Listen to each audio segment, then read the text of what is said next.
Good afternoon. Thanks for joining this lecture, which provides an overview of Volume 1 of the Dynamic Corporate Transformation (DCT) book. Let's begin. Enterprise transformation is not a management topic that happens to admit some quantification. It's a well-posed mathematical object, and once you write it correctly, the object tells you things that no amount of case discussion will. DCT is not a new optimization algorithm. Every solution technique in DCT is one you already know. Karush, Kuhn-Tucker, Pontryagin, Bellman, Hamilton-Jacobi, Wasserstein duality. Nothing in these two volumes would be publishable as a contribution to optimization theory. The contribution, if there is one, is upstream of that. It's a representation claim that the enterprise admits a state space representation on which those classical machines can actually be turned, and that constructing the representation honestly is harder and more consequential than solving the resulting problem. DCT Volume 1 constructs that representation, and the second volume evaluates alternative solution mechanisms. Let's have a look at this equation over here. Pi is first of all, this equation is the core optimization problem in DCT. Pi is the enterprise policy, okay? The rule that determines what decision management teams would make, which is U of t. So management takes these decisions when the enterprise is at state x of k.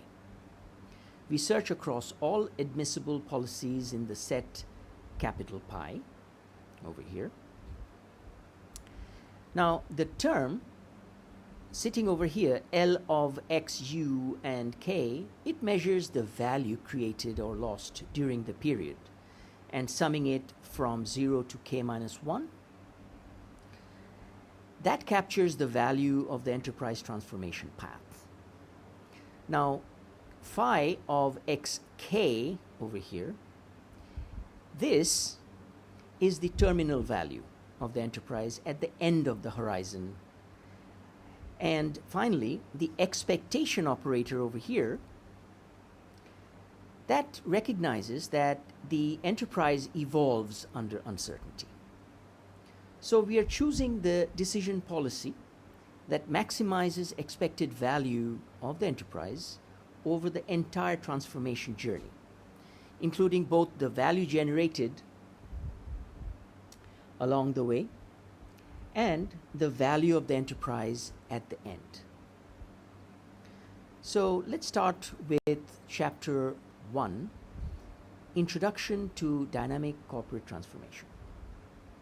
We state it as 5 limitations faced by organizations. Before reviewing these 5 limitations, let's be clear about what kind of claim is being made. The issue is not that existing disciplines lack useful mathematics. Corporate finance, operations research, control, organizational economics, enterprise architecture, and risk analysis each possess deep mathematical traditions. But the difficulty is that their objects are not normally the same object. A cash flow model, a process network, a capability map, a governance constraint, and a risk model may each be internally rigorous while remaining mutually incompatible. DCT therefore begins one level above optimization. So it asks for a common carrier on which the financial, operational, organizational, strategic, and risk statements can coexist without changing meaning. The test is not whether every layer can be quantified. The test is whether a decision in one layer propagates into the others through declared mappings, and whether the resulting trajectory remains mathematically coherent. So let's have a look at the 5 limitations here. L1, fragmentation. The enterprise is normally analyzed in disciplinary fragments: financial, operational, strategic, architectural, each individually rigorous in its own vocabulary. And no formal apparatus translates between them. A leverage decision, a capability investment, and an architectural redesign cannot be compared within any one existing framework.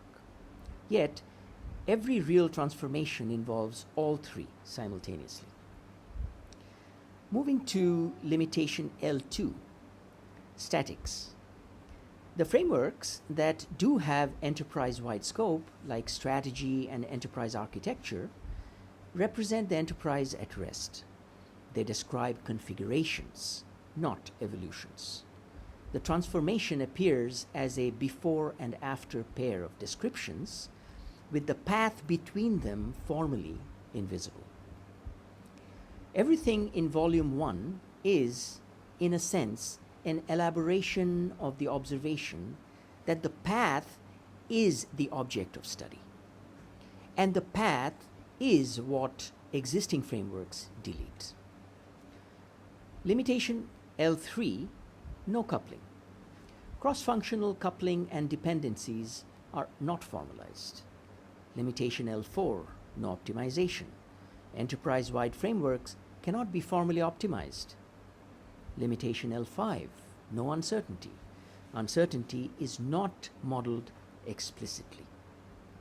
So, given these limitations, we propose DCT as a new framework that is whole of enterprise, dynamic, with a formal representation and cross-layer coupling, and one which supports optimization. Let's take a look at the equation at the bottom over here. The equation contrasts a static endpoint framework with a genuinely dynamic transformation framework. So on the left you have fstat, and that is equal to phi EV0 EVT, means the evolution depends only on the initial state x0 and terminal state xt. Therefore, among all transformation paths connecting the same 2 endpoints, its variation is 0.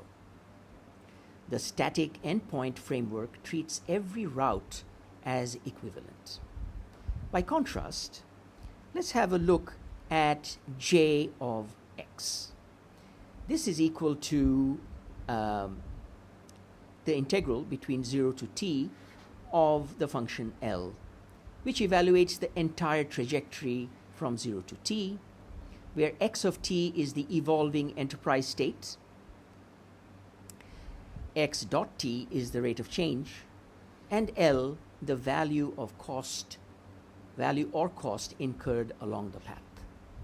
So 2 different transformations, but in the static case, 2 transformations can begin and end at exactly the same states and yet have radically different costs, risks, and consequences, and only the path-dependent formulation can distinguish them. So, in Chapter 2, Enterprise Systems and Transformation, the choice to begin with a system representation of the enterprise also determines what will count as evidence later. So, a state variable is not simply any quantity management happens to report. It is admitted because it is needed to make the future conditionally dependent on the present and the present representation and the declared control.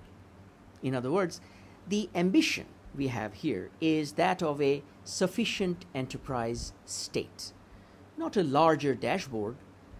Now, that distinction prevents the state vector from becoming or degenerating into an arbitrary list of KPIs. It also makes omissions visible. If a hidden organizational capability changes transition probabilities, or if a contractual restriction changes the admissible control set, then leaving it outside the state or environment is not merely a data inconvenience. It violates the model's own claim to sufficiency. So the representation is falsifiable at the level of structure. If two histories with the same declared state have systematically different futures under the same control because an omitted variable carries memory, the declaration is incomplete. This is the sort of failure DCT exposes before any optimization begins a septuple of components. We have system, environment, boundary, interface subsystem, feedback adaptation, emergence, and transformation. That's the septuple. So Theorem 2.1 talks about the enterprise system representation. It establishes when such a septuple admits a state space realization. Given the current enterprise state, decisions, and environment, the system generates a unique future trajectory, and the current state contains all history needed to determine that future. Theorem 2.2 then talks about boundary consistency. It establishes when the entity flow partition you have drawn is coherent. Any chosen enterprise boundary consistently classifies every flow as internal, inbound, outbound, or external without changing the total flow system. Two boundaries are equivalent exactly when they treat all flow engaged entities the same way. Now, boundary choice is a modeling decision that can be internally inconsistent, and the theorem gives you the condition under which it isn't. In practice, most enterprise models fail here, silently, before any dynamics are in. If your boundary is incoherent, well, every downstream theorem is about nothing. A state vector is n-dimensional. The enterprise state vector x of t contains the state coordinates x1 to xn and lies in the declared state space X, which is a subset of n-dimensional real space. With X the enterprise state space, X sub 0 the initial state, X sub t, big T, the terminal state, and the map from t to x of t, which is the enterprise trajectory, converging to equilibrium. Now the dimension n is finite, and it is a declaration, not a discovery. I will come back to it repeatedly because I think it is simultaneously the framework's greatest methodological strength and the place where it is most exposed. So let's have a look at this equation. X of t equals x1 of t to xn of t to the big T. This is an element of x in the n-dimensional real space. This defines the enterprise state vector at time t. As stated, x of t is the complete enterprise state at time t. Over here. x1 of t to xn of t, these are the individual state variables such as liquidity, leverage, headcount, capability, market share, or other declared attributes. Big T indicates that these variables are arranged as a column vector. X is the declared enterprise state space, and Rn is the n-dimensional real valued space. At any moment, the enterprise is represented as one point in an n-dimensional state space, with each coordinate representing one declared attribute of the firm. The enterprise as a single point. Each coordinate x1 through xn is one declared attribute, as stated, liquidity, headcount, capability, maturity, market share, and so on. And the whole firm at one instant is the column of those numbers, living in a declared subset of n-dimensional real space. The dimension n is finite, and I want to stress that it is a declaration by the analyst. It's not a discovery about the world. Now, at the bottom, have a look at this equation at the bottom. It formalizes the state sufficiency or Markov property of the enterprise model. On the left, we have the expected value of any function phi of the next state x of k plus 1, given all information available up to time k, and it depends only on the current state x of k through the transition operator pk. The equivalent statement on the right says that once we condition on the current state x of k, the current decision u of k, the next state x of k plus 1, is independent of the earlier history f of k minus 1. In practical terms, if the declared state is truly sufficient, the past adds no further predictive information once the current state and decision are known. Now, the expression over here, the expectation expression, is the Markov state sufficiency condition. As stated, x of k plus 1 is the next period enterprise state. Phi is any measurable function of that future state. F of k over here, that's all information available up to and including time k. Pk is the one-step transition operator. X of k is the current enterprise state. And this basically says that given all the information that we have today, the expected future outcome depends on the past only through the current state. Now, the sigma x of k plus 1, f of k minus 1, x k u k, this is the equivalent conditional independence statement.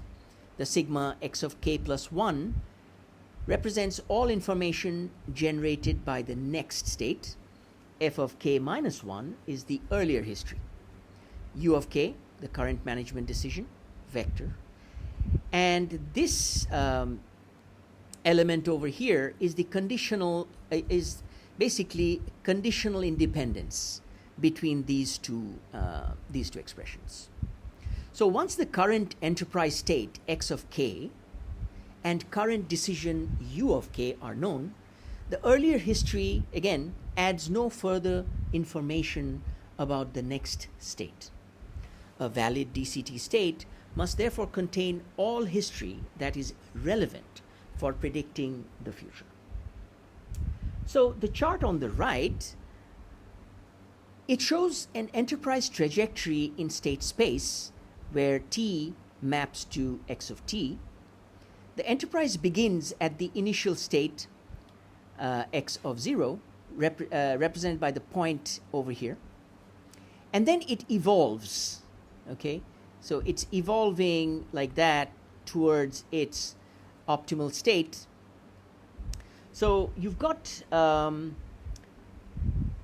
this initial state x0, and then it evolves through 3 state dimensions as represented here: x1, x2, and x3.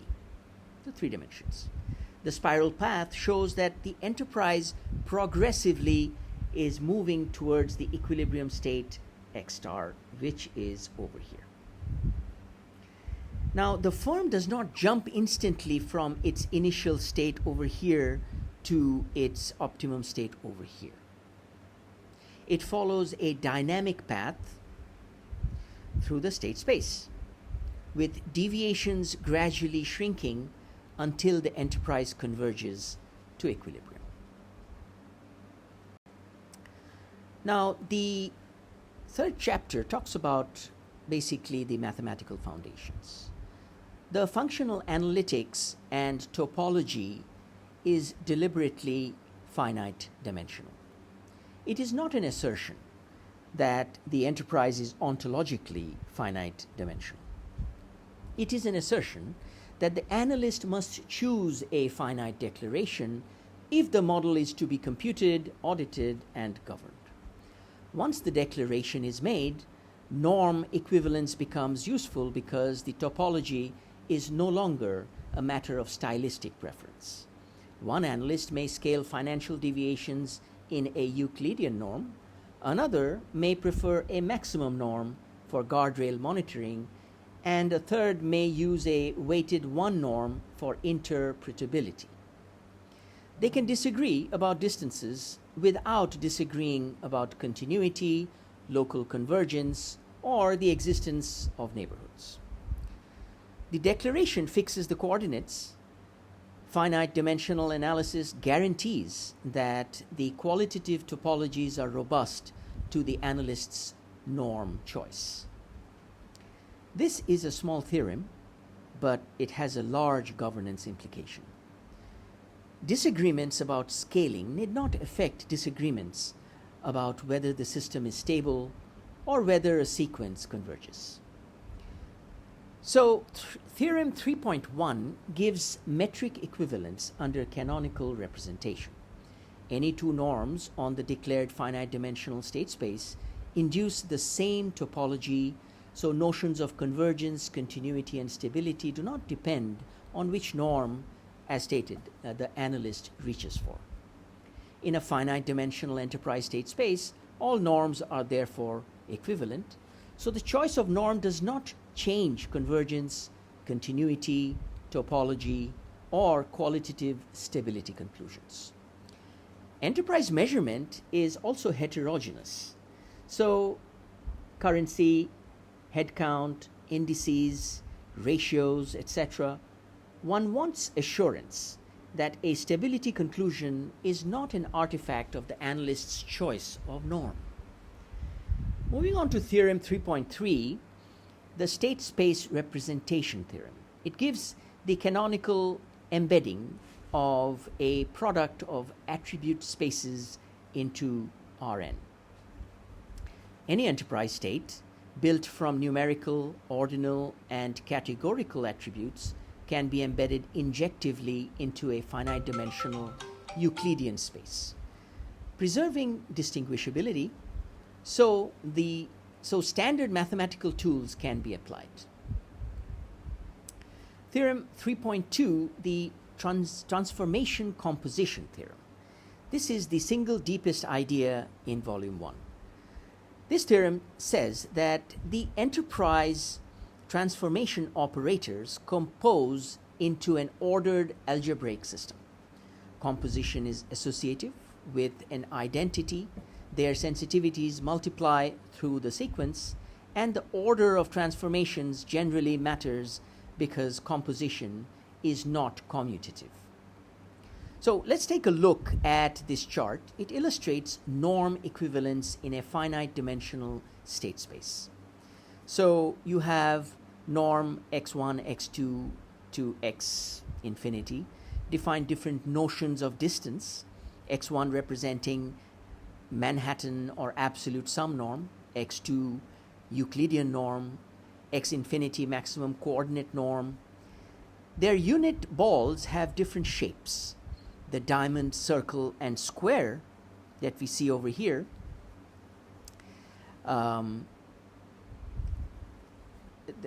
different shapes, but they are nested within fixed multiples of one another. The dashed outer circle that we see over here, this illustrates the bound x1 less than 2x2 in 2 dimensions. Although different norms give different numerical distances, in finite dimensions they generate the same topology, so as stated, convergence, continuity, and qualitative stability do not depend on the norm that's chosen. So let's have a look at the equation on the top right over here. This says that any two norms on the declared state space induce the same topology. This equation says that different norms may measure the size of the enterprise state differently, but in finite dimensions, they remain mathematically equivalent. And at the bottom over here, we have the first inequality, which means any two norms, norm A and norm B, bound each other up to fixed positive constants C, small c and big C. So they induce the same notions of convergence, continuity, and qualitative stability. The middle inequality over here, it gives the familiar sharp relation between x infinity less than x1, which is less than nx infinity, showing that the numerical gap can grow with dimension even though the topology is unchanged. And finally, this result here, x prime equals wx, shows that changing units or rescaling attributes is simply a linear coordinate transformation. So basically, measurement conventions may change numerical distances, but not the underlying qualitative structure of the finite dimensional enterprise state space. That's the point. So continuing to chapter 4, enterprise modeling principles. There's a deeper point behind the representation bound. Optimization is often presented as if the only serious question is whether the solver is correct. In an enterprise setting, though, solver correctness is downstream of semantic correctness. A perfectly solved model with an omitted coordinate can be decisively wrong because the omitted direction is precisely where the transformation acts. The declaration discipline forces the analyst to separate three important questions that are routinely collapsed. First, is the mathematical problem well posed? Second, is the numerical method correct for that problem? And finally, is the declared problem an adequate representation of the enterprise decision? The first two questions can often be certified, but the third cannot be certified by mathematics alone. The DCT framework, therefore, treats model ownership, measurement contracts, and audit trail as part of the mathematical interface rather than documentation appended after the calculation. So this is why the validation theorem is not pessimistic. It locates the systematic risk. Once located, that risk can be tested, bounded, governed, and made visible to decision makers instead of being hidden inside a point forecast. So let's have a look at Theorem 4.1. This is the enterprise model representation theorem. It is a two-sided charter. For every question posed over declared attributes, a model exists, and crucially, the converse bound, that models cannot answer questions outside the declaration. An enterprise question can be answered only if the model explicitly represents the attributes that question depends on. No amount of analysis can recover information outside the model's declared representation. This is the representation bound. It sounds trivial. It is not. It's the formal statement that a model cannot be surprised in a direction it has no coordinate for. Moving on to Theorem 4.2, this is the hierarchical consistency theorem, which gives conditions under which an aggregated transition map commutes with aggregation. That is, when coarse graining is legitimate. Anyone who has worked with multi-scale systems knows how rarely this holds and how routinely it is assumed. A coarse enterprise model is dynamically valid exactly when states treated as equivalent at the fine level continue to evolve equivalently. This ensures aggregated trajectories faithfully reproduce the underlying system. Theorem 4.3 moves on to model validation. And here is something I want to be very clear about because it is the book's sharpest epistemic claim. The enterprise that completes a transformation has exited its model's excited data record. Validation only supports a model within the region covered by the observed data. Now, outside that region, predictions depend on unvalidated structural assumptions and can therefore diverge arbitrarily. The transformation you're trying to optimize moves the enterprise to a region of state space where your identification data does not live. So every enterprise transformation is, by construction, an extrapolation. The model was fitted on the enterprise as it was. The decision is about the enterprise as it will be, which is precisely the enterprise the data does not describe. This is not a defect the DCT framework hides. It is stated as a theorem. It means that every optimality claim in Volume 2 is conditional on a dynamics that has not been and in principle cannot have been validated on the region where the optimum lives. Now, Volume 2's robust and distributionally robust chapters are, read correctly, the response to Theorem 4.3 on model validation. I'm going to return to that. Let's have a look at this chart on the bottom right. This illustrates the model validation problem in enterprise transformation. On the cloud of points in the central region over here, you can see this cloud of points is the region actually supported by historical data. The transformation moves from the initial state over here to the final state over here. So the optimum state is well outside this circle. So in other words, what we're saying is the post-transformation state, which is X star, takes you over here. And that is outside your observed region. So every substantial transformation, therefore, is partly an extrapolation, as stated earlier, because the enterprise is being moved from a state space region where the model has little or no direct historical validation. That's where you're moving to. So at the bottom, let's see the equations that are presented. This pair of equations captures two related modeling disciplines. On the left, Q is answerable only if it is measurable with respect to the information actually represented by the model, sigma of D. In other words, a model cannot answer questions about attributes it does not represent. On the right, we have this expression. It is the hierarchical consistency condition.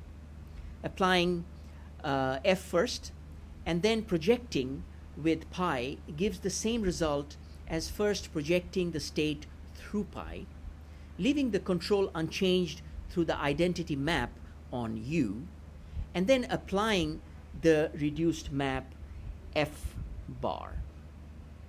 Whether we first solve the detailed enterprise state and then aggregate it, or first aggregate the state and then evolve the coarse model, we must obtain the same result. Valid enterprise analysis requires both sufficient representation and aggregation that preserves the underlying dynamics. Chapter 5 takes us to the enterprise state representation. Chapter 1 asserted that the enterprise has a state. Chapter 2 tested it. Chapter 3 supplied its arithmetic. Chapter 4 disciplined its construction. None of them answered the question a skeptical mathematician asks first. Is the state of the enterprise a well-defined object at all, or merely whichever vector the analyst happens to declare? If two modeling teams follow every rule of Chapter 4 and produce different state vectors, let's say for our example case of meridian, is one of them wrong? Or is a state convention all the way down? This chapter gives the strongest answer in Part 2. Conventions differ, but underneath every adequate convention sits a canonical object. So we start with Theorem 5.1, the enterprise state representation theorem. Fix what you mean by the enterprise's observable behavior. For every history of decisions and environments, the resulting output sequence. Call two histories future equivalent if no continuation will ever distinguish them by outputs. The canonical state after a history is simply that history's equivalence class. Everything about the past that matters for the future and nothing else. The theorem says the construction always works, that's existence. That every realization surjects onto it, so none has fewer reachable states, that's minimality. And that any two minimal realizations are isomorphic, that is uniqueness. This is the enterprise theory form of classical realization theory for automata and linear systems. It settles arbitrariness after the behavioral declaration, not before.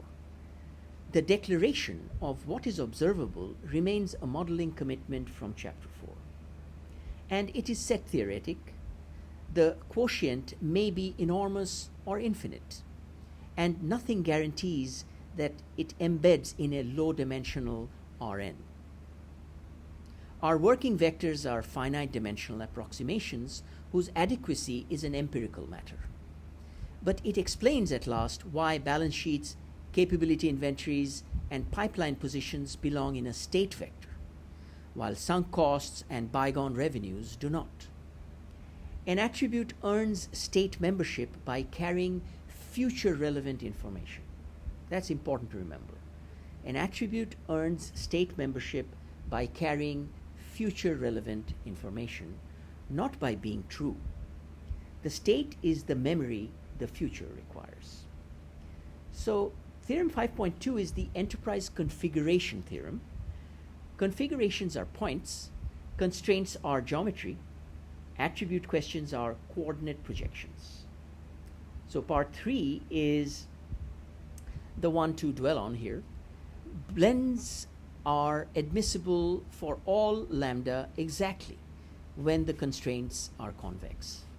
This is the mathematics of the blended operating model, half the old configuration, half the new. Enterprise constraints are routinely non-convex.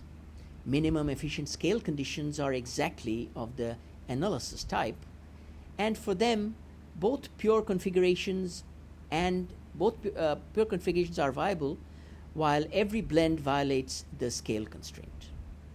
Theorem 5.3 and 5.4 over here, that represents the Picard-Lindelof theorem, proved in full by contraction, because everything dynamic from Chapter 7 onwards stands on it. Lipschitz dynamics gives exactly one trajectory locally. Superlinear self-reinforcement carries a built-in validity horizon. Blow-up is not a numerical nuisance, it is the model telling you the regime ends. Then equilibrium established twice, uniquely with a computable geometric rate under contraction, the Banach theorem, which is proved, and non-uniquely under compact convex continuity, Brouwer, which is cited. Contraction buys a convergence budget, compact convexity buys existence alone, and expansion buys neither. And each case is a real enterprise regime. Theorem 5.5, Theorem 5.5 is state space completeness. With continuous constraints, the feasible region is closed and compact when bounded, which is the existence half of enterprise optimization in embryo. Part 3 is the practitioner's warning. With strict inequalities, closeness fails and the boundary states are excluded. Those are exactly the covenant binding, capacity binding configurations where enterprise decisions concentrate. This is why DCT writes weak inequalities and keeps its boundary. Enterprises live at binding constraints. So, states are points of a closed, often compact region whose boundary carries the binding constraints. Trajectories exist, are unique, concatenate at matched endpoints, and sample consistently to discrete transitions. Equilibria exist under stated conditions, and beneath every declared vector sits the canonical minimal state that competing representations approximate. What this chapter deliberately did not supply is agency. Everything here evolves, nothing yet acts. The state was the noun of dynamic corporate transformation. I want to focus on the chart on the bottom right over here. It shows how the canonical enterprise state is constructed from history. 6 different past histories over here. H1 to H6 may look different in detail, but if 2 histories can never be distinguished by any possible future continuation, they are treated as equivalent from HI to HJ. Those equivalent histories are collapsed into a single canonical state, such as H1 to H5. So the canonical state space is X star,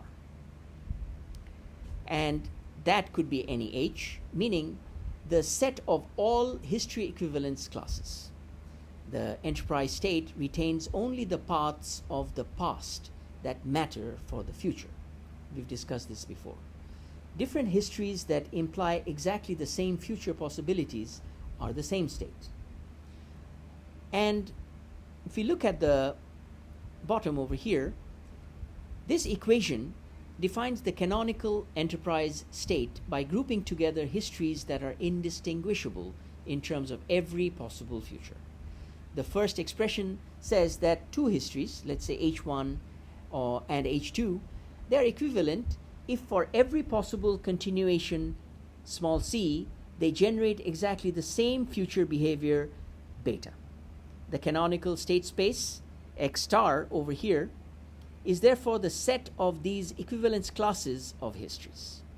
The final expression over here says that the transition rule on this canonical state simply appends the current decision U and environment W to the history and moves to the equivalence class of that extended history. So, the enterprise state contains exactly the memory of the past that is needed to determine the future and nothing more.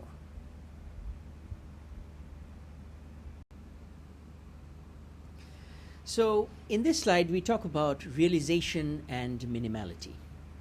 Theorem 5.1, the canonical state space, is the set of equivalence classes of histories. The transition just appends the new decision and environment to the history. And the output is the one every member of the class agrees on. The construction always works. Theorem 5.1, section 2 and 3, talks about every realization of the same behavior mapping onto this one, and the map commutes with transitions and outputs. So no realization has fewer reachable states. Any 2 minimal realizations are therefore isomorphic. Competing state vectors are coordinates on a single underlying object. And then we move on to theorem 7.7, the observability matrix, which stacks the output map against powers of the transition. When its rank falls short of n, the state is determined only up to the kernel. You are working on a quotient of dimension r, and the missing directions are invisible to every measurement you have declared. So let's take a look at the equations over here. So these 3 equations make the canonical state idea actually operational. The first equation over here, it defines the canonical state space X star. And here, each state is an equivalence class of histories. The transition F star simply appends the current decision U and the environment W. And the output map G star over here, it returns the behavior associated with that class. The second equation over here, it says that any other realization of XR, for example, of the same enterprise behavior maps onto this canonical state space through pi over here, and the mapping commutes with the dynamics. Therefore, no valid realization can have fewer reachable states than the canonical one. And finally, we have the observability test. The matrix O stacks the output map and its propagated versions, and if its rank is only R, which is less than n, then only an R-dimensional quotient of the state can actually be recovered from the declared outputs. The remaining directions lie in the unobservable kernel. So there is a unique minimal behavioral state underneath competing representations here. And observability tells us exactly how much of that state our measurements can actually see. So let's move on to chapter 6, the enterprise transformation operators. It's useful to think of the operators as representing executable change. A strategy statement may describe an intended destination, but the operator algebra asks whether there exists a valid trajectory that maps the current state to the intended destination. The domain of an operator can become substantive. Recurring enterprise transformation operator types may include efficiency programs, capacity investments, divestitures, acquisitions, technology investments, reorganizations, or deleveraging. Theorem 6.1, transformation closure theorem. Repeated application of a transformation is well defined on its largest sustainable invariant set, and under continuity and closed domain conditions, that sustainable set is itself closed and preserved over time. Theorem 6.4 is on path existence. The reachability question.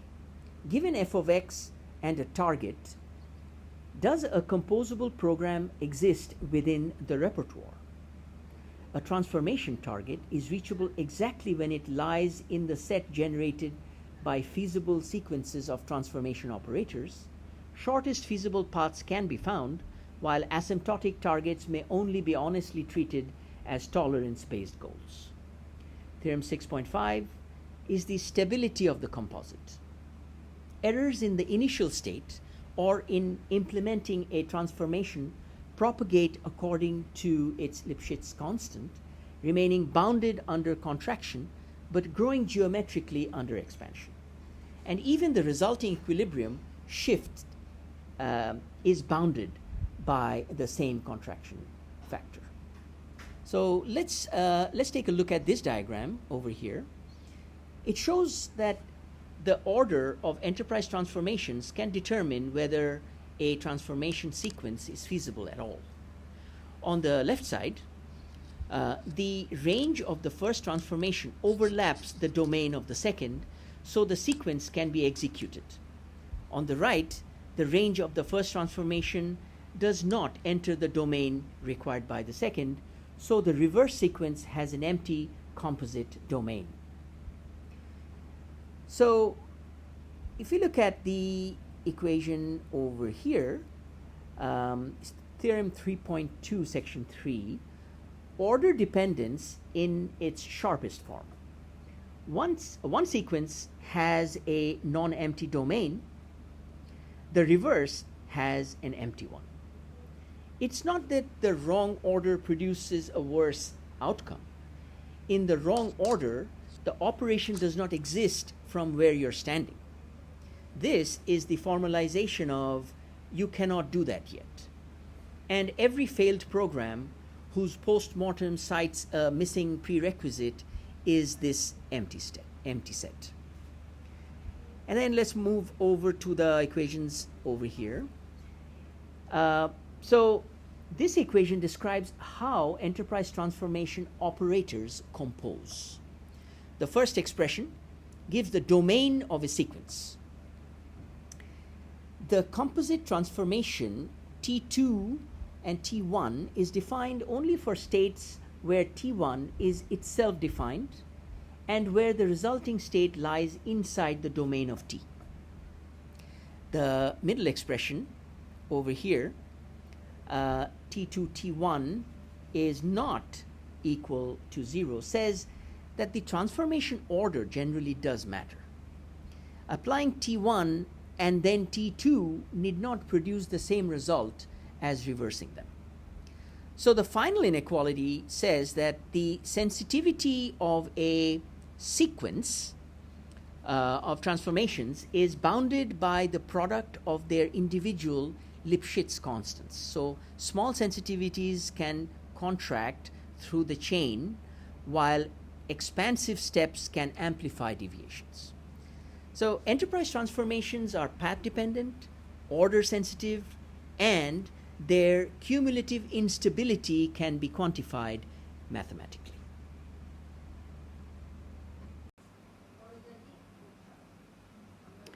So the transformation monoid.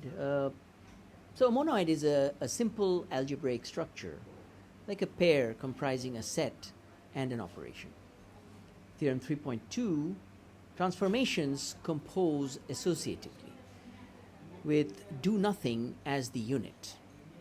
The invertible ones form a group, but it sits strictly inside.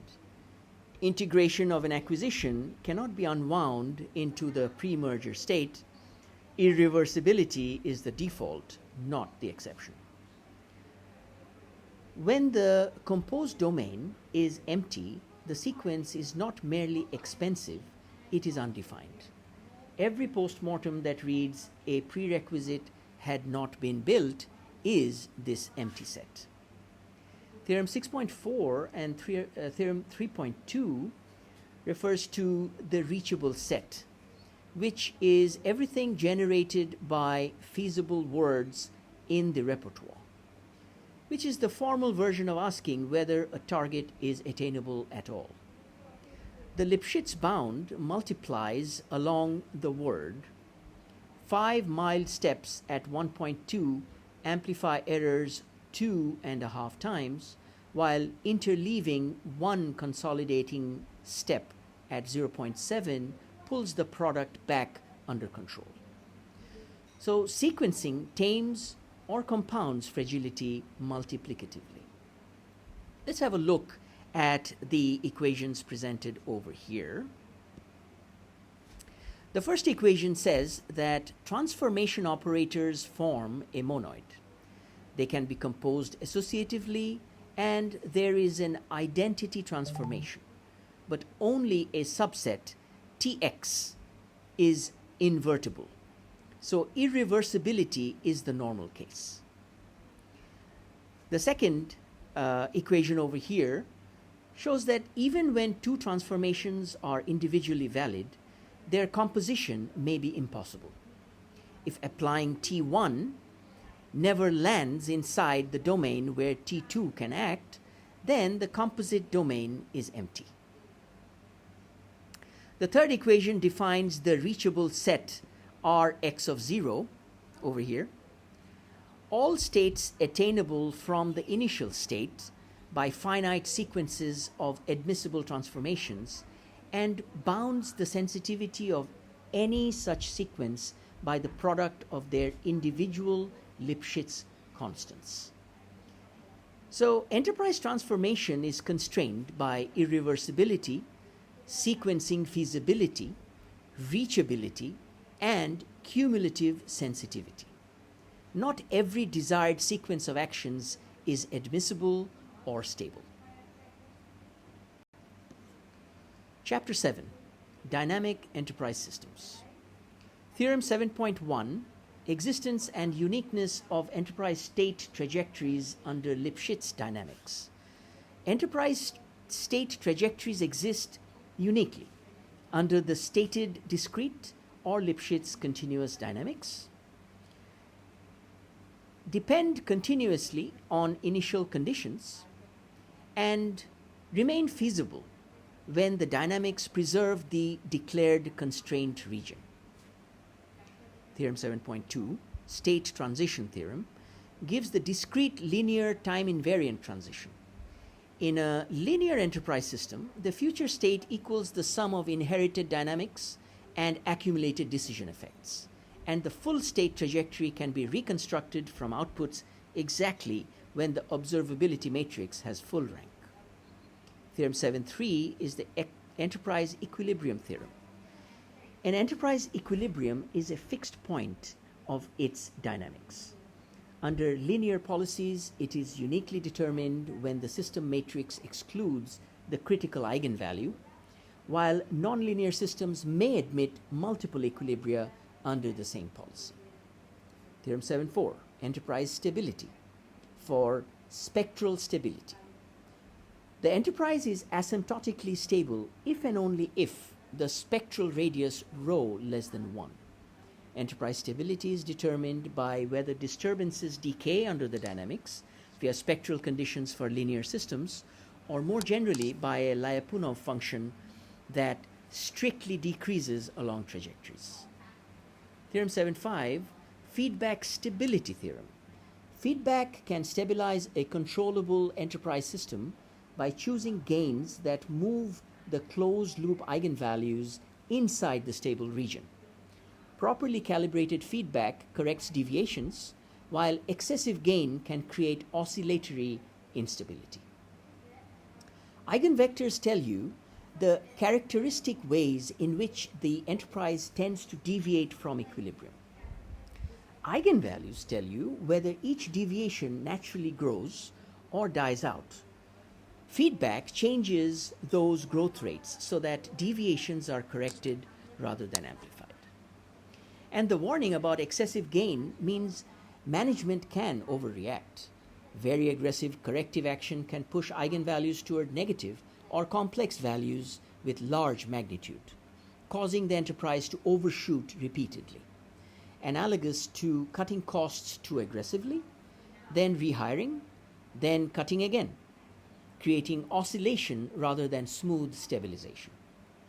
Now, none of this is new mathematics in the book, and the book does not pretend that it is. What is worth pausing on is the interpretation.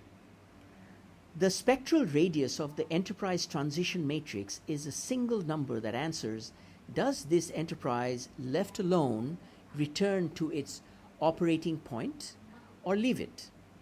And the eigenvector associated with the dominant eigenvalue tells you the direction in which the enterprise drifts. In a well-declared enterprise model, that dominant eigenvector is a strategic object. It is the mode the business naturally amplifies. So let's have a look at this equation over here, x of k plus 1.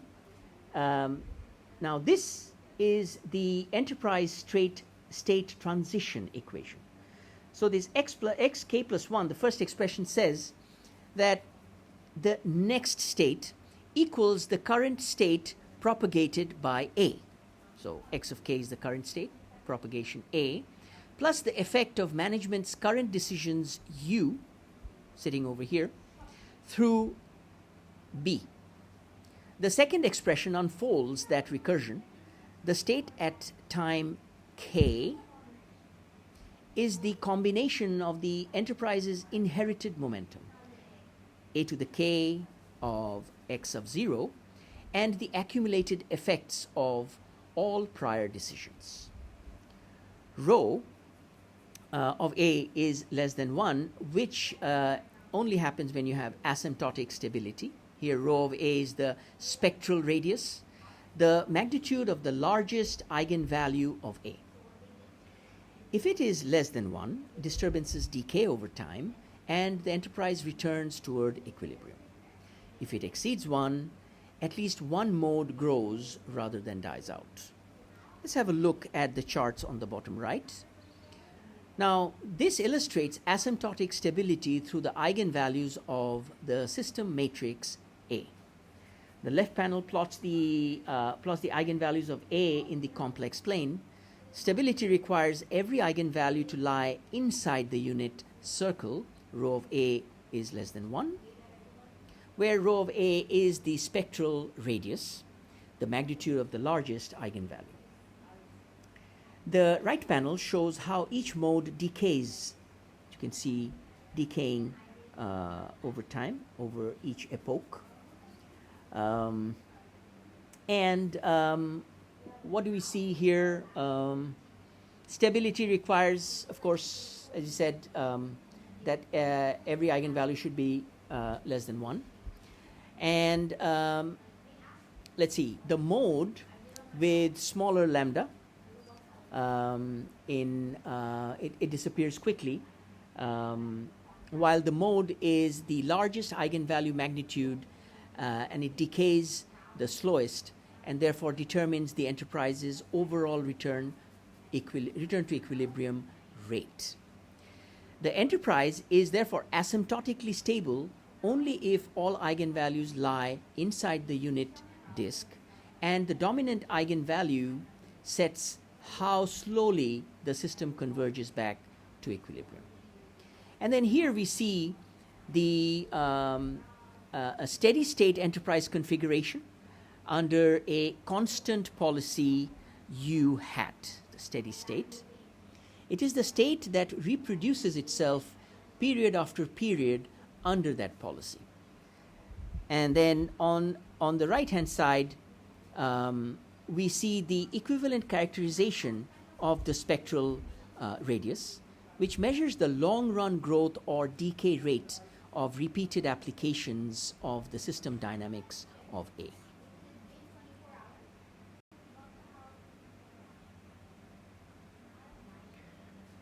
Chapter 8, Stochastic Enterprise Dynamics. Theorem 8.1, Existence of stochastic enterprise trajectories. Under the stated conditions, stochastic enterprise dynamics generate a unique, adapted trajectory. In discrete time, the process is Markov, and in continuous time, the corresponding Ito system has a unique continuous solution under the usual linear growth and Lipschitz conditions. Theorem 8.2, Enterprise State Distribution Theorem. In a stochastic enterprise system, the realized state is random, but its probability distribution evolves deterministically, with multi-period uncertainty propagating through the Chapman-Kolmogorov composition of transition kernels.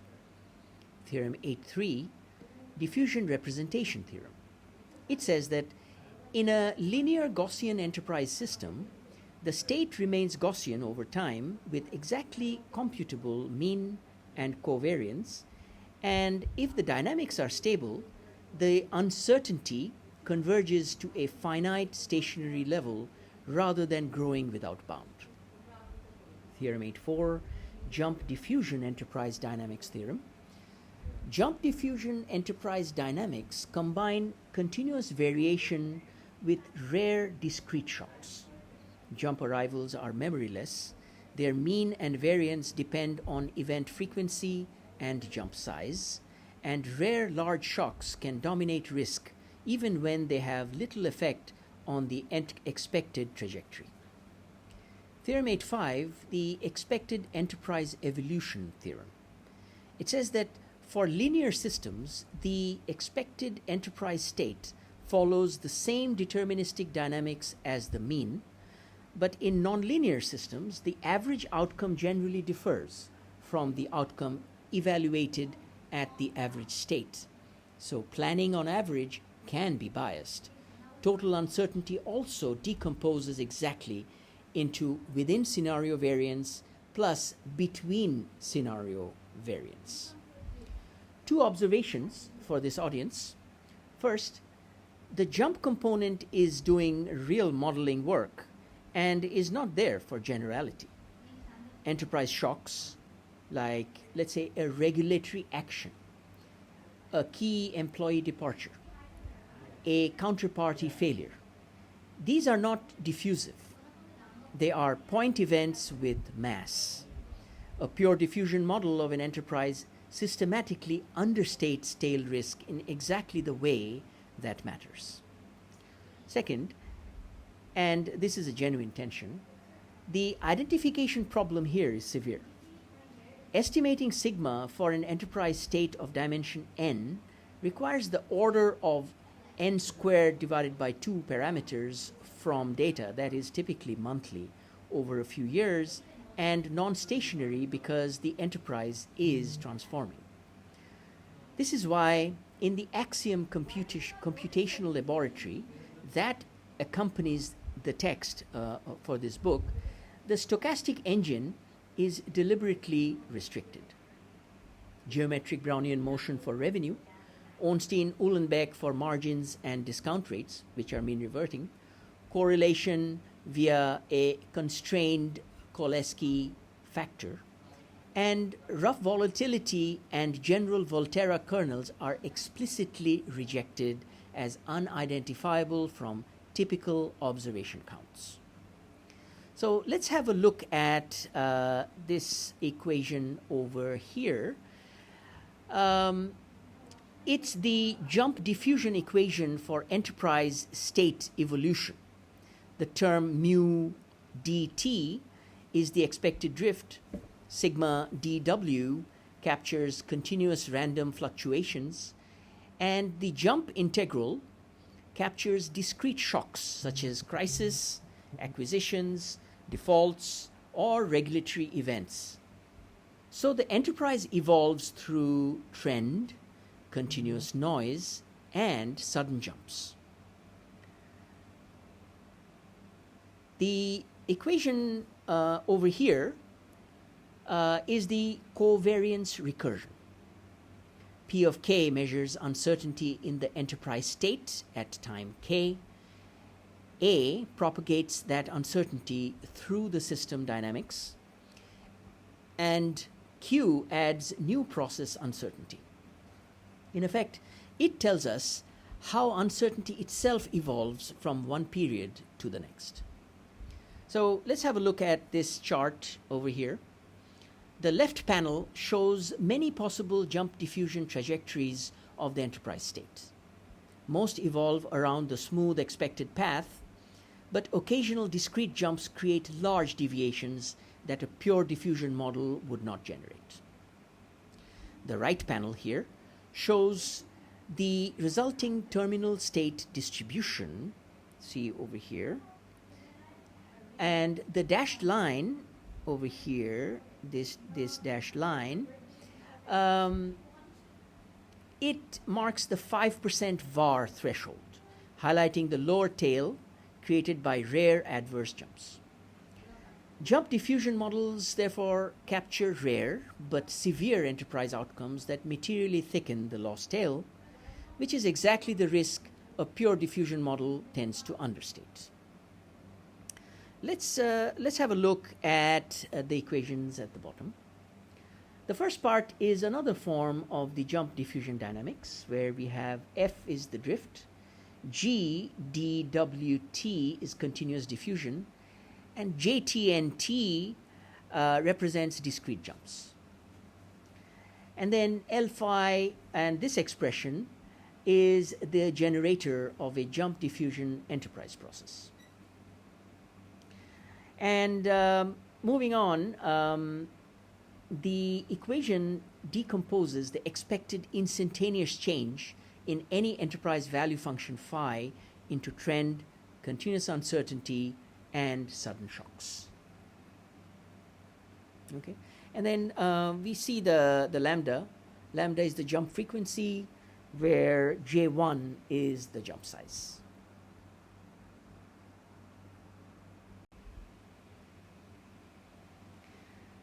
Jump diffusion dynamics, drift, diffusion, and jumps on one equation: mechanism, accumulating noise, and discrete events. Another characterization or characteristics is the memorylessness. An event that has not yet happened is not thereby due. The exponential is the only continuous law that with that property, which is both why it is the standard arrival model, which is Poisson, and a warning about how often managers reason as though overdue events were more likely. Jump frequency times mean size enters the mean. Frequency times mean squared size enters the variance. Large, rare jumps therefore dominate variance even when they barely move the expected path. And jumps enter the expected trajectory as a drift correction, the expected cost of the improbable per unit time. Here we can see the enterprise jump diffusion model. The term f of xt t dt is the normal deterministic evolution of the enterprise. G of xt t dwt, this captures continuous random fluctuations, and jt dnt captures sudden discrete shocks. We saw this before. So the state evolves through trend, continuous uncertainty, and occasional jumps. Now, the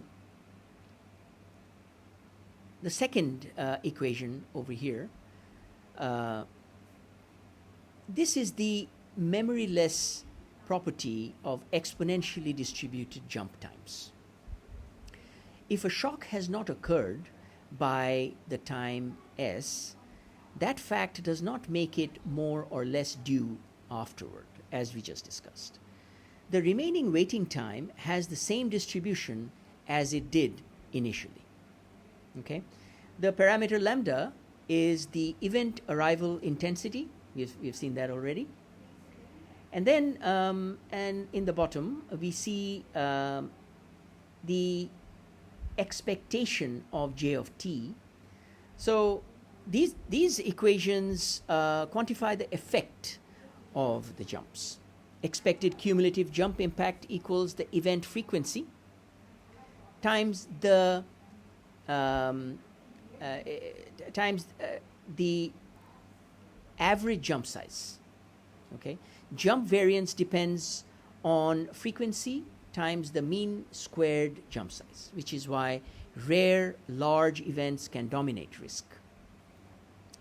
The final equation here shows jumps also alter the expected enterprise trajectory by adding this lambda expectation of J1 of t over here to the normal drift of mu. Okay.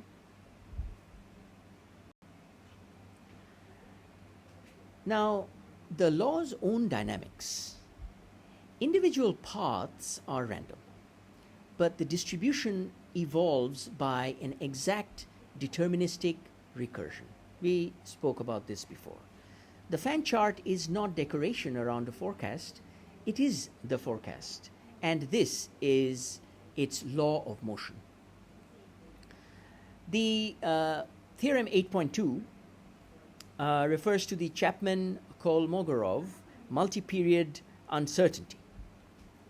Now, multi-period uncertainty is the integral of indeterminate uncertainties with no memory beyond the intermediate state.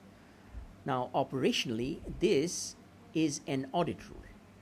A 3-year fan inconsistent with its own 1-year fans iterated is not a new view, it is an arithmetic error. Theorem 8.3, in the linear Gaussian case, the recursion closes on mean and covariance, and the second equation is precisely the predict step of the Kalman filter. Note the identification cost hiding in Q over here. And in the covariance, the parameters grow with the square of the state dimension. We talked about it before. So let's jump into these specific equations here. The first one over here, how does the probability distribution evolve? So we have mu sub k plus 1 of A. Now, the probability of the enterprise being in a future region A is obtained by averaging the one-step transition probability over here, P sub k x A, across all possible current states x. Okay, so all possible current states x, weighted by the current state distribution mu of k over here. So what this basically says is the realized enterprise state is random, but its probability distribution evolves according to an exact deterministic rule. Moving on to the second equation, how does uncertainty compound over multiple periods? So here we see p to the power j plus k of xa. This is the Chapman-Kolmogorov equation. To find the probability of moving from state x to region A over j plus k periods, we sum over every possible intermediate state z. First move from x to z in j periods, then move from z to a in another k periods. So basically what we're saying is multi-period uncertainty is built by chaining together the uncertainty of shorter transitions. Finally, how the mean and uncertainty evolve in a linear system. So we see the linear system here, m sub k plus 1. It tracks the expected enterprise state. The current mean, mk, is propagated through the dynamics A, while management's decision, uk, affects it through B. So the second equation tracks state uncertainty. Existing covariance P sub k is propagated through the enterprise dynamics, while Q adds new process uncertainty. So together, one equation tells us where the enterprise is expected to move. The other tells us how uncertain we are about that future state.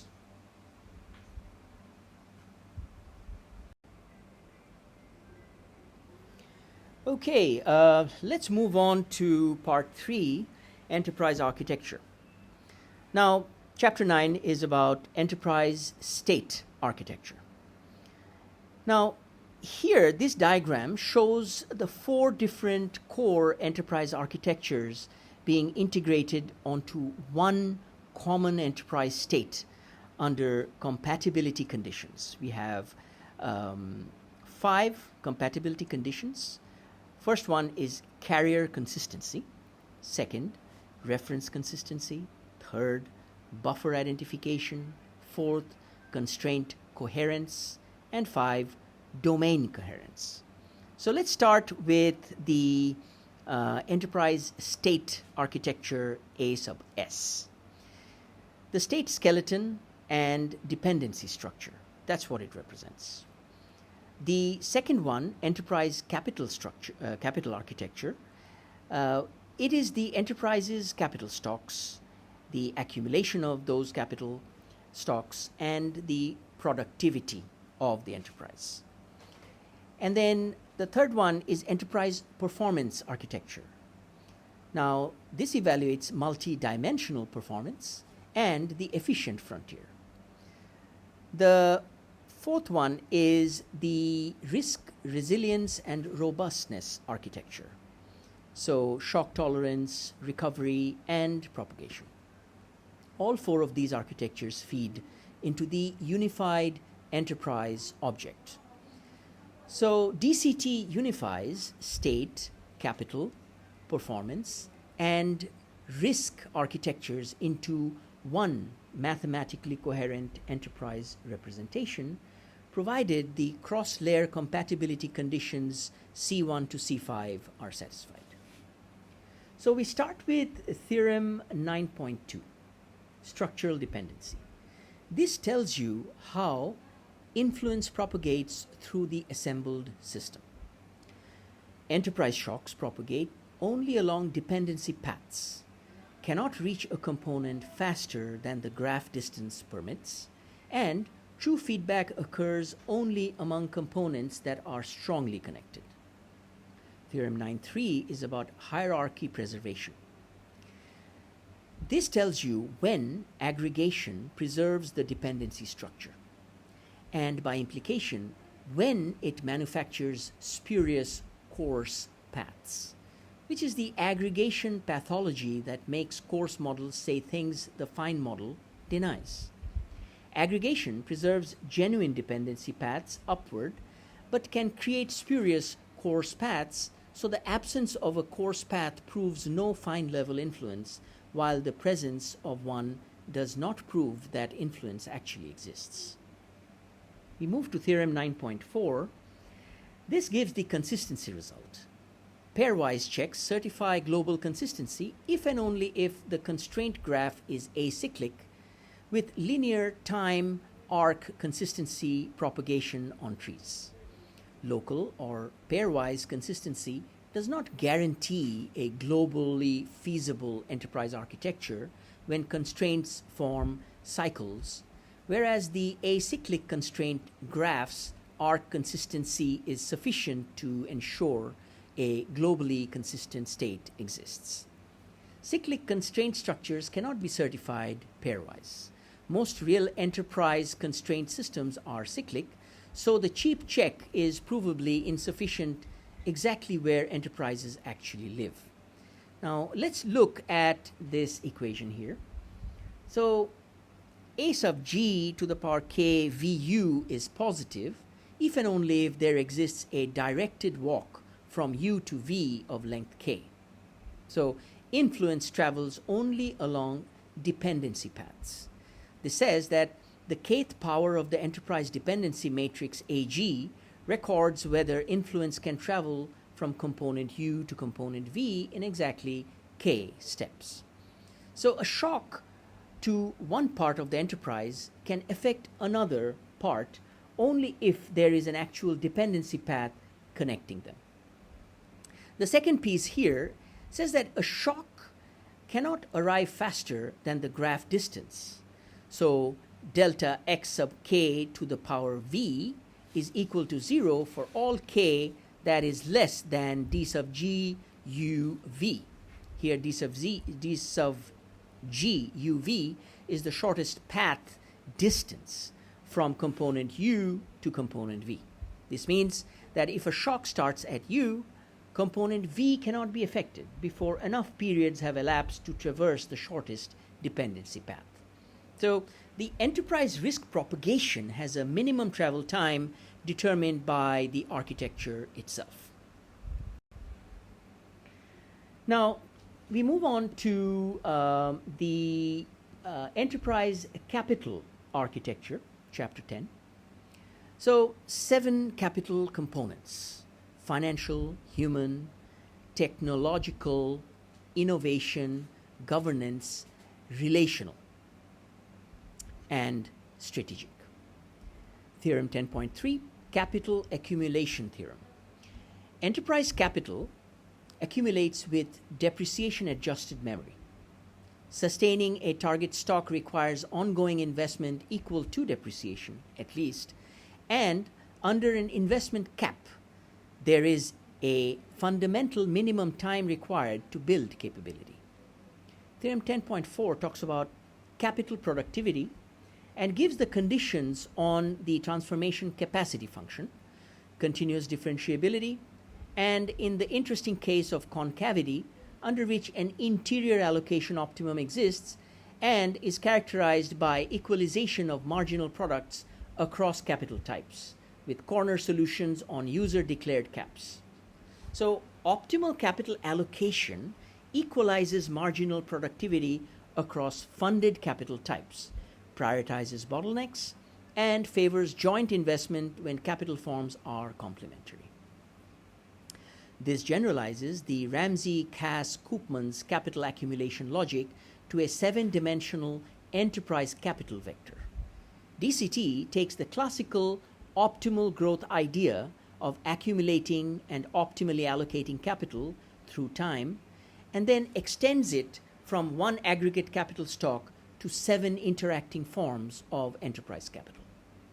The interesting question is whether the substitution elasticities between, say, human and technological capital are stable enough for the first order conditions to be usable.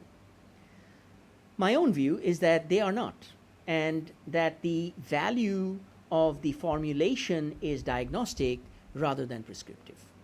It tells you where the enterprise is from equalization, which is a robust conclusion, rather than pinpointing the optimum, which is not. Let's have a look at the charts over here. The left panel over here shows how different forms of enterprise capital accumulate over time. Under the law, we have C dot equals the norm of the, let's see, yeah, over here. C dot equals I sub L sub I minus delta I CI. This is where CI is the stock of capital of type I, L of I is investment into that capital, and delta of I, delta sub I is its depreciation or decay rate. Financial, human, technological, and governance capital therefore build at different speeds and converge toward different long-run levels. Now let's move to the right panel over here. The right panel shows the optimal allocation condition.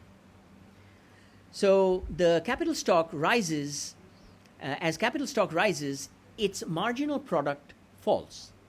And at an interior optimum, management should allocate resources until the marginal products of the funded capital categories are equal. Okay, so this is equalization level and an interior optimum. Enterprise capital stocks accumulate subject to depreciation, as mentioned, and optimal investment reallocates resources until the marginal return on each funded form of capital is equalized. Let's have a look at this equation back again. So the accumulation law. Each capital stock grows by its investment channel and decays at its own rate delta, depreciation over here. Financial, human, technological, innovation, governance, relational, and strategic capital each carry their own depreciation rate, which is delta sub I, and the differences between those rates are where most of the investing behavior lives. On the right, the optimality condition over here. At an optimum, the marginal product is equalized across every funded form. Where it is not, you are misallocating. Moving on to the bottom equations over here, how does enterprise capital evolve? So this equation tracks capital of type I from one period to the next. The existing stock C sub I, K, depreciates at rate delta I. New investment L sub I and K add to this capital stock. Outflows are represented by O sub I, K, which reduce it. Transfers from other capital categories add value after conversion efficiency nu of J and I, which is represented over here. And transfers out to other categories that reduce the stock. So capital here evolves through depreciation, investment, withdrawals, and transfers across the enterprise's different forms of capital. Now, optimal capital allocation, of course, equalizes marginal productivity. So df sub d divided by d sub ti equals lambda for every capital form a sub I star, which is positive. So here, F is the enterprise productive capacity or value, and over here, and CI is the capital type, as we discussed. Lambda, therefore, is the shadow value of the capital budget. This says that at the optimum, every capital category that actually receives funding must have the same marginal contribution to enterprise value.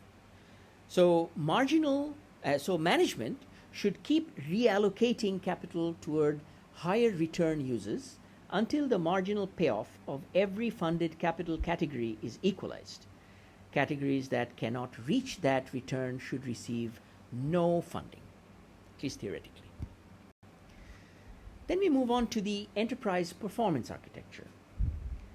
5 performance dimensions: financial, operational, innovation, governance, and sustainability. We talk about theorem 11.2, which is performance aggregation. And that deals with the scalarization problem, that is, how to combine normalized, non-commensurate indicators.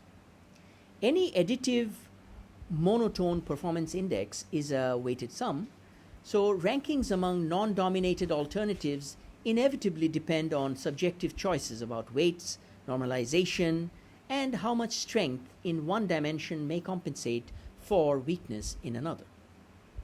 Theorem 11.14, performance frontier theorem, which gives the efficient frontier in performance space. Pareto optimal enterprise performance always exists on a compact feasible set, but weighted sum optimization may miss valid frontier solutions when the frontier is non-convex. Where smooth, the frontier's slope gives the marginal exchange rate between performance objectives. The DCT framework, advance over DEA, is that the frontier here sits over a dynamical system. So movement towards the frontier has a cost, a path, and a time. When in classical DEA, efficiency is a static distance and no theory of how you traverse it. Now, let's have a look at this chart, which shows that if enterprise efficiency is not just the static distance from the observed firm to the efficient frontier. The green points are attainable over here. See, the green points are attainable enterprise configurations, and the gold curve is the efficient frontier F over here. That's the efficient frontier F star. The observed firm sits below that frontier, creating an efficiency gap.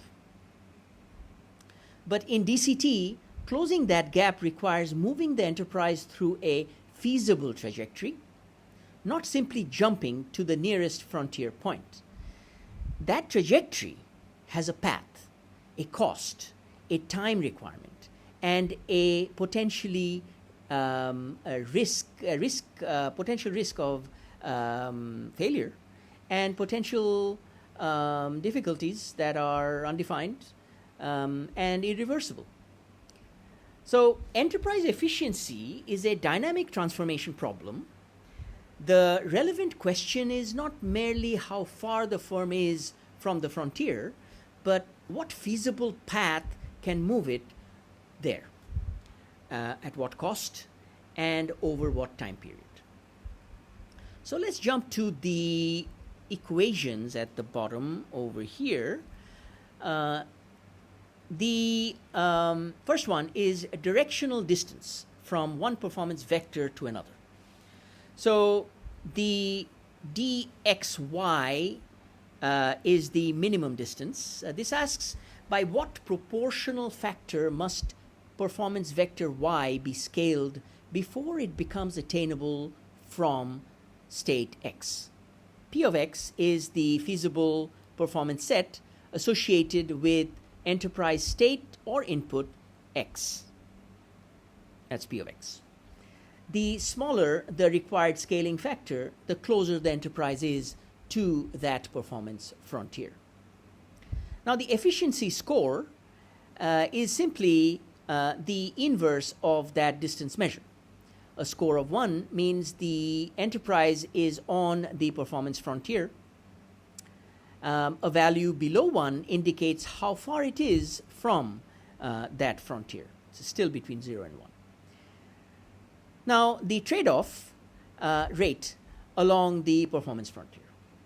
So negative d delta f sub 2 divided by delta f sub 1 is equal to W1 over W2. This says that the slope of the Pareto frontier equals the ratio of the weights placed on the two performance objectives. In practical terms, it gives the marginal exchange rate between objectives. How much of performance F2 must be sacrificed to gain one additional unit of F1 at that point on the frontier? So the three equations that we represented at the bottom of this slide, they measure the distance to the frontier, first one. They measure the efficiency relative to the frontier, the second one. And the third one measures the trade-off between competing objectives along the frontier. Chapter 12, Enterprise Risk, Resilience, and Robustness Architecture. Robustness, Theorem 12.2, is insensitivity of performance to a parameter perturbation, a derivative condition. Robustness guarantees survival and a performance floor for shocks within a defined radius, but achieves greater worst-case protection generally requires sacrificing some expected performance. Resilience, Theorem 12.3, is recovery after displacement. Enterprise resilience has two distinct dimensions: how large a shock can be survived and how quickly recovery occurs. While sustained stress shifts the equilibrium, and under ongoing noise, recovery should be defined as return to an acceptable operating band rather than to an exact pre-shock point. So what we're seeing here is recovery time is logarithmic in shock size and inversely proportional to the log contraction rate. Halving the distance of rho to unity roughly doubles every recovery clock. Margin and rate are non-interchangeable. There exist enterprises A with a small basin and fast rate, and B with a large basin and slow rate, such that A recovers faster from every survivable shock, while B survives shocks that end A's regime. Why does this matter? Because every single number resilience score in the practitioner literature is provably incoherent. You cannot rank these two enterprises. Resilience is irreducibly two-dimensional. How far can you be pushed before a regime change, and how fast do you come back within that region? Any scalar index collapses those and will rank A above B or B above A, and the theorem says both rankings are wrong. So, Theorem 12.4, survivability, is the probability of remaining in the viable region over the horizon. The first passage problem, not a moment condition. Enterprise survivability, then, is the probability of remaining viable over time.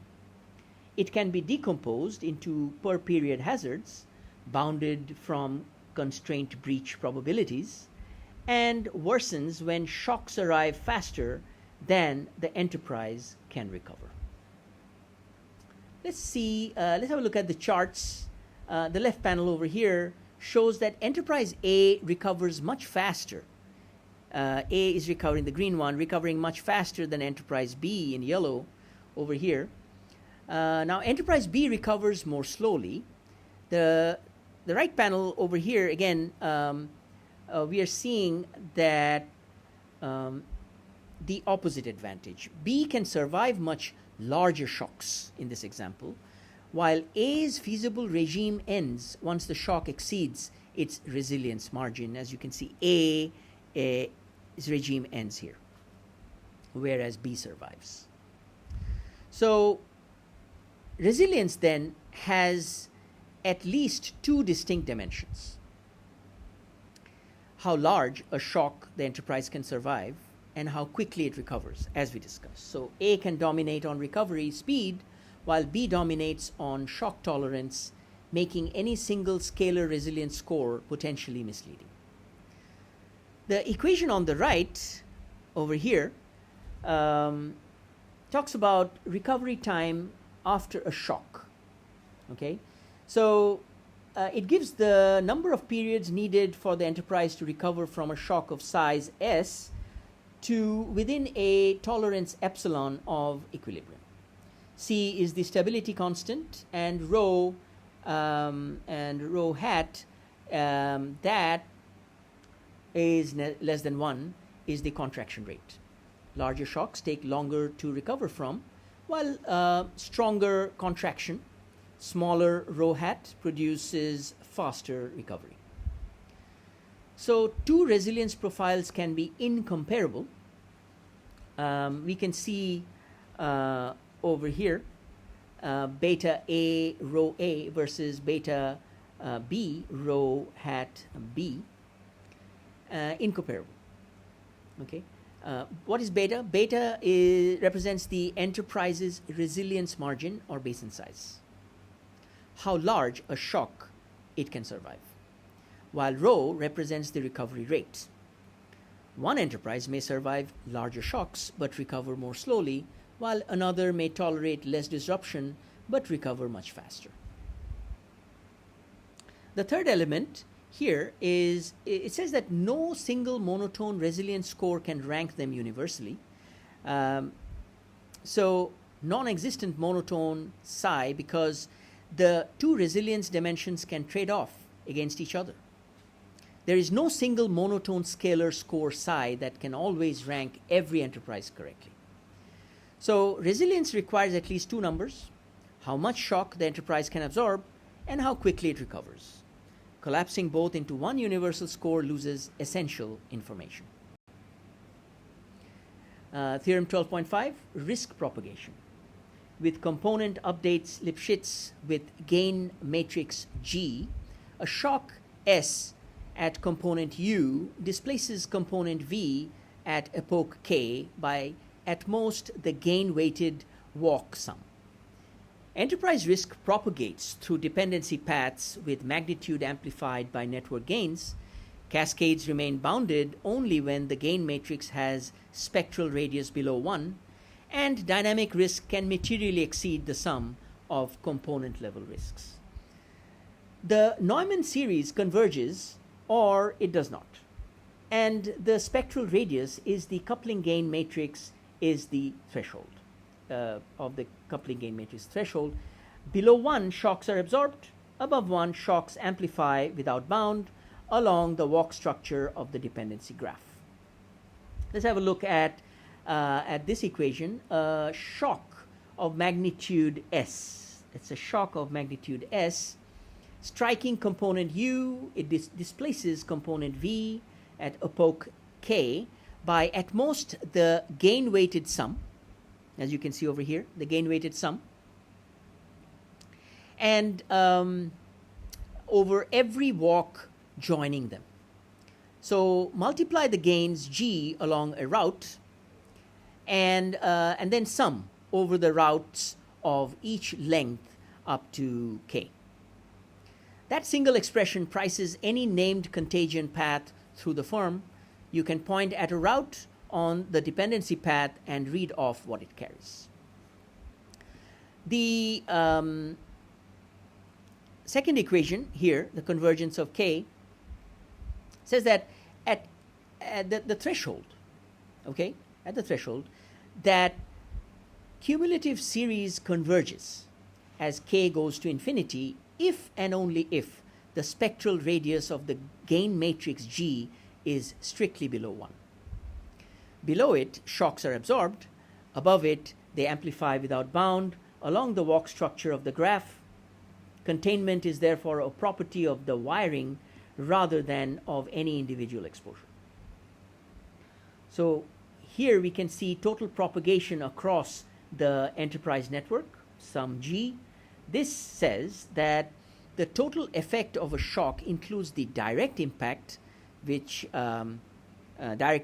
is L, or which is I over here, the first round of propagation, G, the second round is G2, and so on.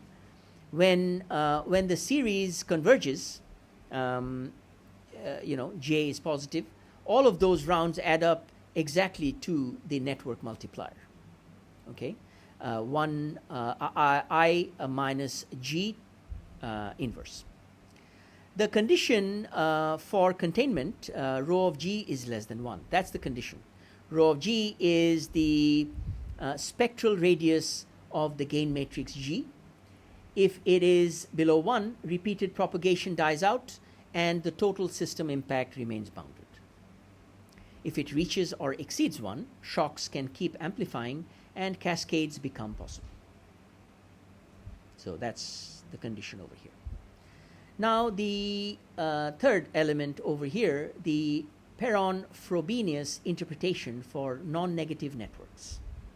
So what we are seeing is for a non-negative enterprise dependency matrix, the spectral radius is the Perron-Frobenius eigenvalue. The dominant eigenvalue governing the strongest amplification mode in the system. So systemic risk is controlled by the dominant propagation gain of the network if that gain is below 1. Cascades are contained, and if not, they can amplify.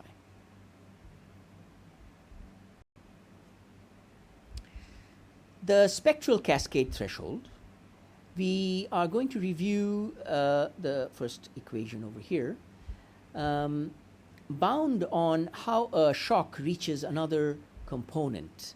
Now you can see delta x, a shock of size S over here, starts at component U. Okay, starting at component U.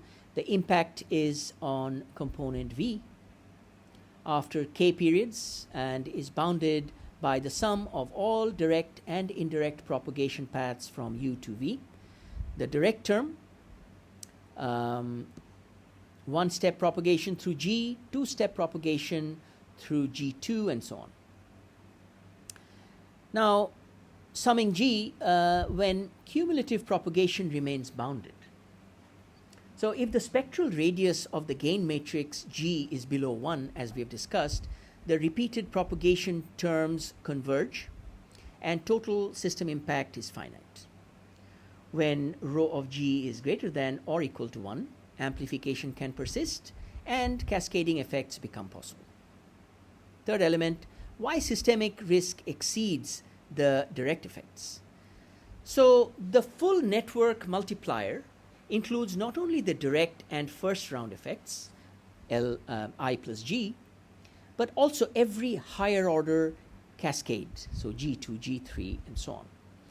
So the total interconnected impact can be materially larger than a component by component risk assessment captures.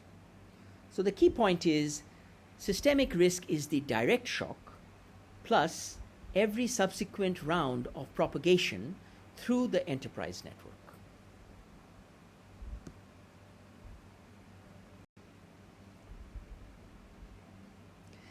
Chapter 13, Unified Enterprise Transformation Architecture, UETA. Definition 13.4 imposes compatibility conditions C1 to C5, shared carriers, indicator contracts, buffer identities, scope agreements, and clock alignment. Architectural layers are compatible only when they share consistent components measurements, buffers, constraints, and operator domains, so they can be combined into one coherent and feasible unified enterprise model. Theorem 13.2 is on architectural integration. Compatible enterprise architecture layers integrate uniquely over a shared skeleton, regardless of assembly order, can be combined across consistent subsystems, and project coherently to higher level representations only when each layer preserves the required hierarchical consistency. Definition 13.10 then defines a unified enterprise system, a UETA with declared unified dynamics, decision structure, and environment declaration. That is the complete formal model of an enterprise in transformation.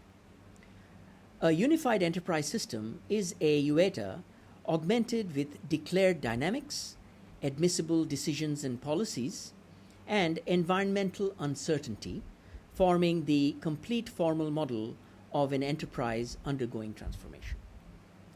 Theorem 13.5 is on unified consistency. It has the same acyclicity structure as Chapter 9 lifted to the layered graph. And Part 1 contains a sentence worth memorizing.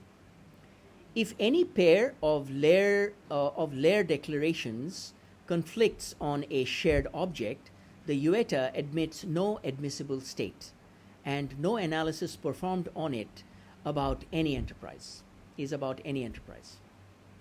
A unified enterprise model is meaningful only if its architecture layers are mutually consistent. Pairwise consistency guarantees global consistency only when the layered constraint graph is acyclic. So let's take a look at this chart, and this diagram shows how the 5 compatibility conditions bind the enterprise architecture into one unified system.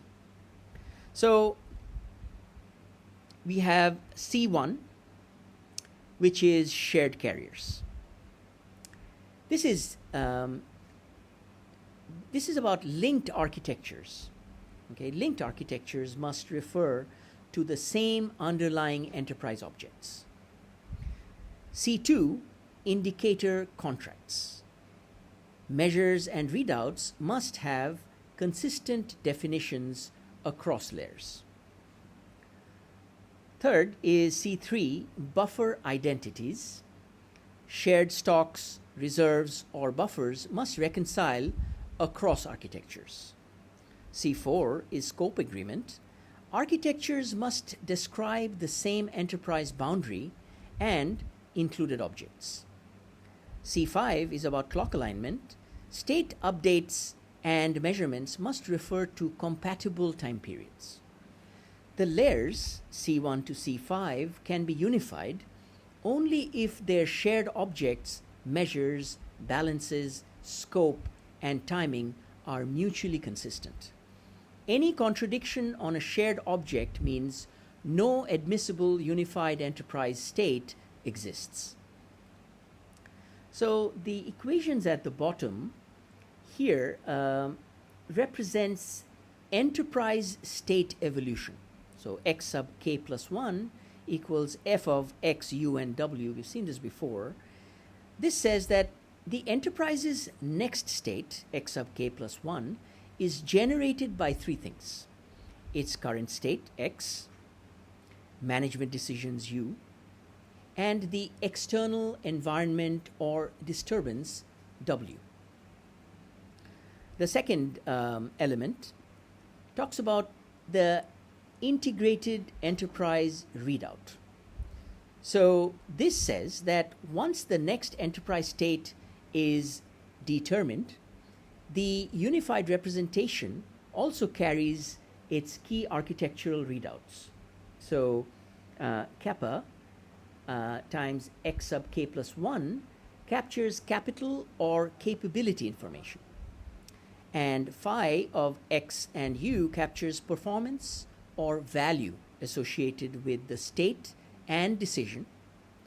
And lastly, rho of mu sub k plus 1 captures the relevant risk measure derived from the future state distribution mu sub k plus 1. So DCT does not evolve the physical or financial state alone. Each state transitions simultaneously updates the enterprise's capital, performance, and risk representations as one integrated object. Now, proposition 13.5. Unified representation enables integrated optimization. Once the enterprise is represented as one unified system, optimization across all layers is well defined and can weakly outperform any layer-by-layer optimization. Whenever active cross-layer couplings matter, the unified solution is strictly better because separated optimization discards the value carried by those interactions. Let a unified system carry a decision problem with objectives and constraints declared across layers. Then, firstly, the problem is well posed on the unified object. Objective terms and constraints are functions of the integrated trajectory, unavailable in any single layer whenever they mix ledgers. And secondly, any separated optimization solves a different problem whose solutions can be strictly dominated in the unified one. A unified enterprise representation enables genuinely integrated optimization. Optimizing layers separately can only match or underperform the unified solution, with the performance gap arising from cross-layer interaction terms that separated models omit. Enterprise optimization can be decentralized exactly when cross-layer couplings vanish. When they do not, coordination prices are required to recover the unified optimum, and the resulting value gap measures the economic cost of operating in silos. Let's look at the chart. This chart here shows that optimizing enterprise layers separately can produce a solution that's strictly inferior to the optimum obtained when the enterprise is optimized as one integrated system. The gold curve on the top over here is the unified optimum, where cross-layer couplings are respected. The gold curve, and now the dash curve, is the layer-by-layer optimum, where each layer is optimized independently. The vertical distance between them is the separation gap. So here you have the separation gap. And so the separated optimization solves a different problem. And because it ignores these cross-layer interactions, its solution can be strictly dominated, as discussed, by the unified enterprise optimum here in gold. So let's jump to the bottom equation here. Now, the first part, unified versus separated, it is showing up as positive. So that's value gained from unified optimization. This defines the value of coordination. The unified level is the best value, or the unified value is the highest level achievable when the enterprise is optimized as one integrated system, while the separated J star separated is the value obtained when the layers or business units are optimized separately or independently or with minimal coordination. We talk about cross-functional coordination as an important element. So delta measures how much value is lost by operating in silos. The Lagrangian for coordinated optimization over here, the first term adds the objectives J sub L of the individual enterprise layers or blocks. The function C of Z contains the constraints that couple those layers together, and lambda sub c, contains their Lagrange multipliers or coordination prices. So each layer can optimize locally, but coupling prices force those local decisions to remain consistent with the enterprise-wide optimum. And finally, we talk about coordination. Okay? When coordination adds no value, you have delta equals 0. The lambda also equals 0. If the optimal multipliers on all coupling constraints are 0, the layers are effectively independent, and separate optimization produces the same result as unified optimization. If any coupling multiplier is non-zero, coordination has economic value. So the shadow prices on cross-layer couplings quantify the value of enterprise coordination, while delta gives the total price of running the enterprise as separate silos.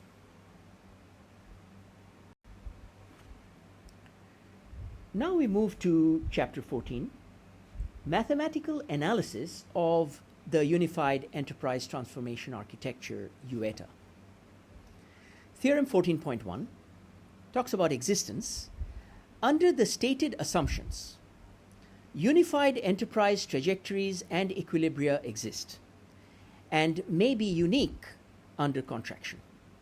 But existence alone does not guarantee that the trajectory remains feasible. That requires viability. Theorem 14.2 is about uniqueness. Under Lipschitz dynamics, the enterprise's future evolution is uniquely determined and changes continuously with initial conditions and model parameters. But irreversibility means the present state generally cannot uniquely reconstruct the past. Theorem 14.3 is about architectural stability. A unified enterprise equilibrium is locally stable when the full architectural Jacobian has spectral radius below 1. Importantly, stability must include cross-layer couplings because individually stable layers can become unstable once integrated. Theorem 14.4 is about sensitivity. Enterprise sensitivities propagate through the system's Jacobian structure. Near the stability boundary, they can become very large.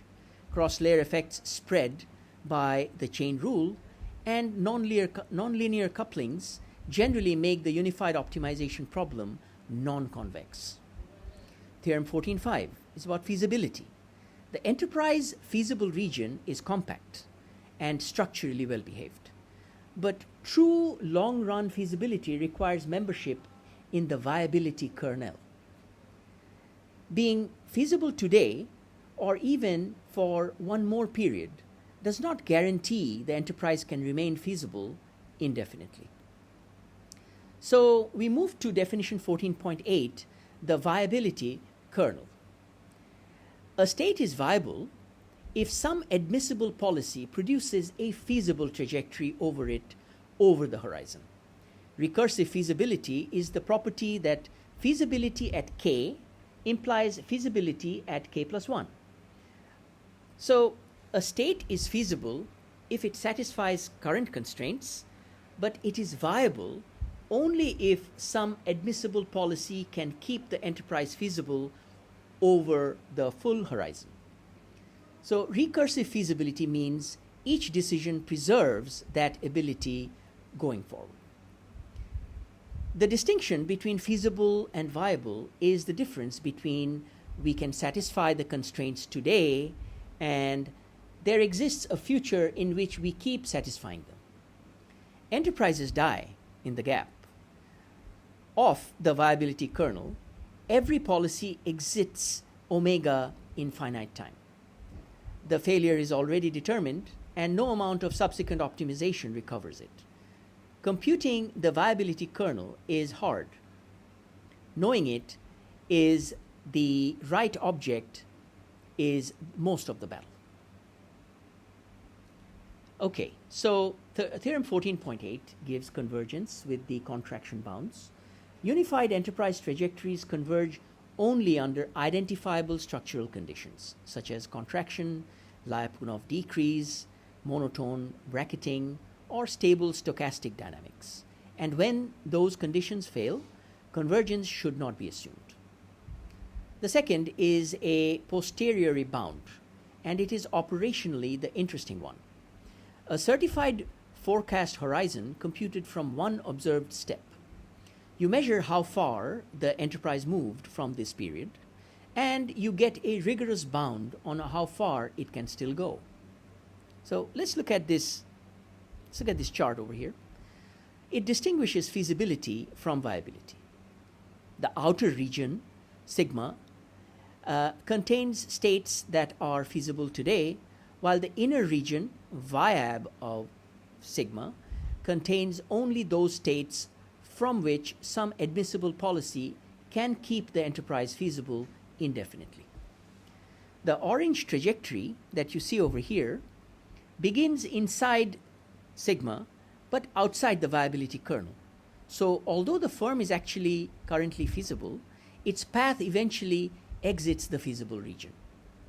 An enterprise can be feasible today, yet already be on a trajectory toward unavoidable failure.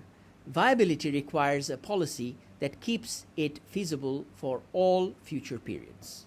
So all the work around distressed organizations and bankruptcies live outside the viability region in the ultimate future state. So let's have a look at the equation over here. So viability kernel, viab of sigma, this is the set of enterprise states from which there exists at least one admissible policy pi that, see over here, that keeps the enterprise inside the feasible region sigma for every future period. These are the states from which management can keep the enterprise feasible indefinitely. Now, the second equation here talks about the convergence bound under contraction. So X star is the equilibrium and L is less than 1, which is the contraction constant. The inequality gives an a posteriori bound on how far the current state X sub k can still be from equilibrium, using only the most recent state change. And then finally, let's have a look at backward construction of the viability kernel. V sub 0 equals sigma. And this starts with the full feasible region, sigma. Then V1 keeps only those states from which management can choose a decision that remains feasible for one more step. Okay? V2 keeps states that can remain feasible for 2 steps, and so on. We repeatedly remove states from which the enterprise will eventually be forced out of feasibility. The viability kernel over here is the set of states that survive every stage of that backward test. These are exactly the enterprise states from which some admissible policy can keep the enterprise feasible indefinitely. And then the convergence bound under contraction. Here, X star is the equilibrium, L is less than 1, and that is the contraction constant. The bound tells us how far the enterprise can still be from equilibrium after k periods. So viability tells us whether the enterprise can remain admissible indefinitely, while contraction gives a computable bound on how quickly a viable trajectory approaches equilibrium.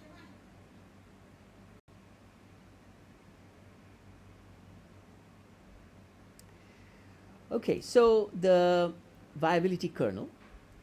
This is the kernel is the largest subset of the feasible region that is self-sustaining. From every point in it, some admissible decision keeps you in it. Constructively, iterate backwards from the whole feasible region, each pass keeping only states with an admissible continuation into the previous set. The sets decrease, and the interaction is the kernel. The state admits an indefinitely feasible trajectory if and only if it survives every pass. We look at theorem 14.5, the corner trap and the practical warning. There exist systems in which a state is feasible now, every one-step continuation is also feasible, and yet exit is forced within finitely many steps. So the plan is feasible this period and next certifies nothing about the horizon. Enterprises die in the gap between the feasible set and the kernel, and of the kernel the failure is already determined. No later optimization recovers it. So let's have a look at this equation. Definition of the viability kernel. Okay, so max of S, which is contained in sigma.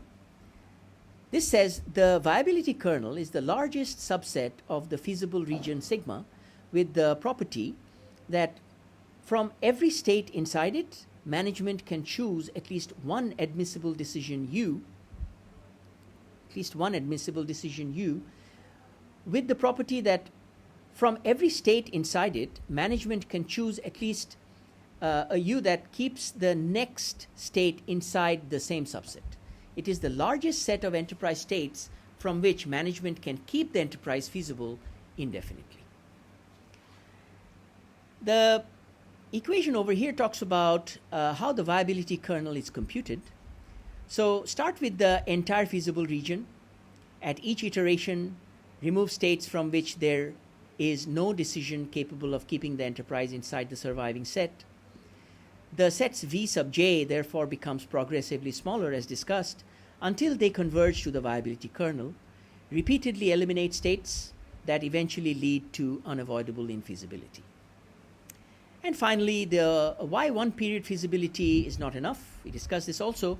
A state may be feasible today and may even have a feasible next period decision, yet still lie outside the viability kernel because every available path eventually reaches a state from which feasibility cannot be maintained.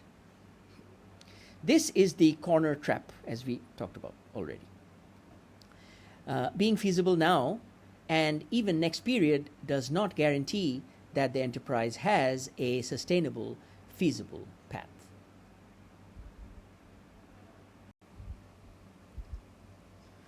Chapter 15, Mathematical Formulation of Enterprise Optimization.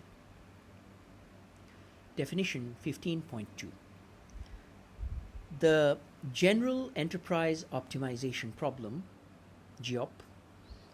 The GEOP selects an admissible enterprise policy that maximizes expected cumulative and terminal value over time, subject simultaneously to unified dynamics, capital performance, risk, governance, sustainability, and overall feasibility constraints. Look at what the constraint blocks are: capital floors, performance targets, risk ceilings, governance identities, sustainability floors. Those are the four architectures appearing as constraint families on one optimization. That is the whole argument of Volume 1, compressed into 3 lines of a display. And we will review this shortly. And note the structural claim in Proposition 15.1. Enterprise optimization requires unified representation. The data of this problem are well defined only on an integrated architecture. If the 5 layers are declared on separate skeletons without the C1 to C5 we reviewed earlier, there exists no state space on which this is a single optimization problem. Not it would be inconvenient. There is no such space. Enterprise optimization is well defined only on a unified architecture, because objectives, constraints, and dynamics depend on cross-layer interactions that separate models cannot represent and may therefore optimize incorrectly. So, Theorem 15.4, enterprise optimality conditions, gives the optimality conditions with multipliers. And those multipliers are the shadow prices of capital adequacy, which we reviewed earlier, of the risk ceiling, and of the sustainability floor. The Lagrange multiplier on the risk constraint is the marginal value of risk appetite. I would put that on a board in front of any board of directors.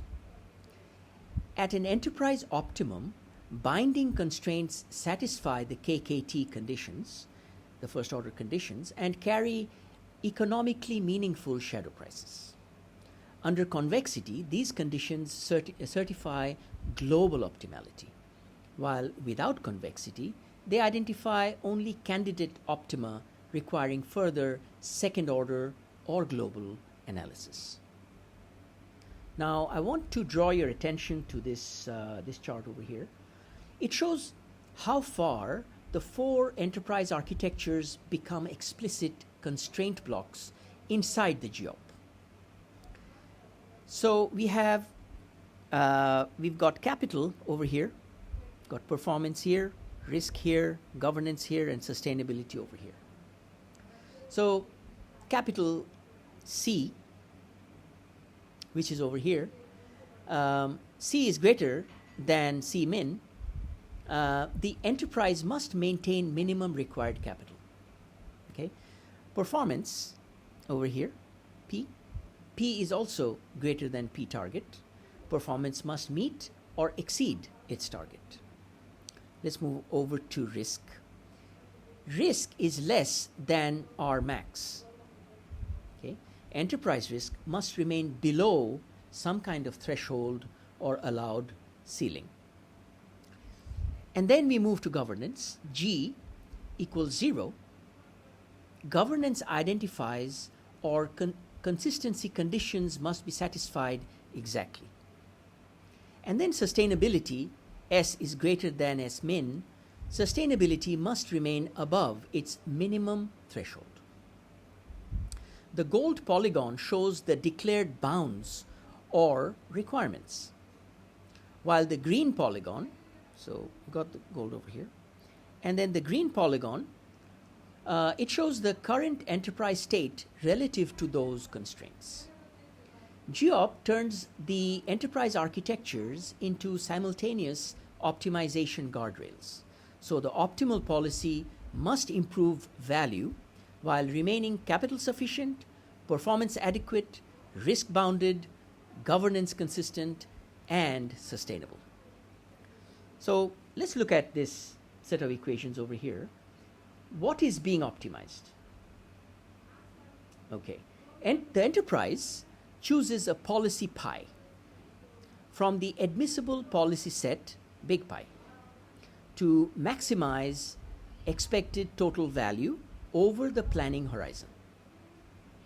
Okay, L of x, u, and k is the value created or lost during period k, while phi of xk is the terminal value of the enterprise at the end of the horizon. The second equation talks about how the enterprise evolves, x of k plus 1.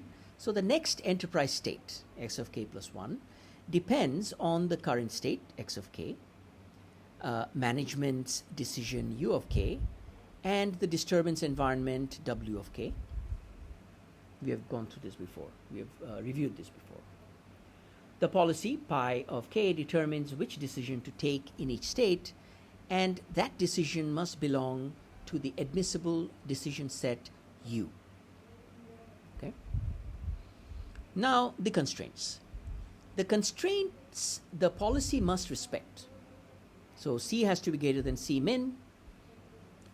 So these are the enterprise-wide guardrails. Capital C must remain above C min, which is the minimum.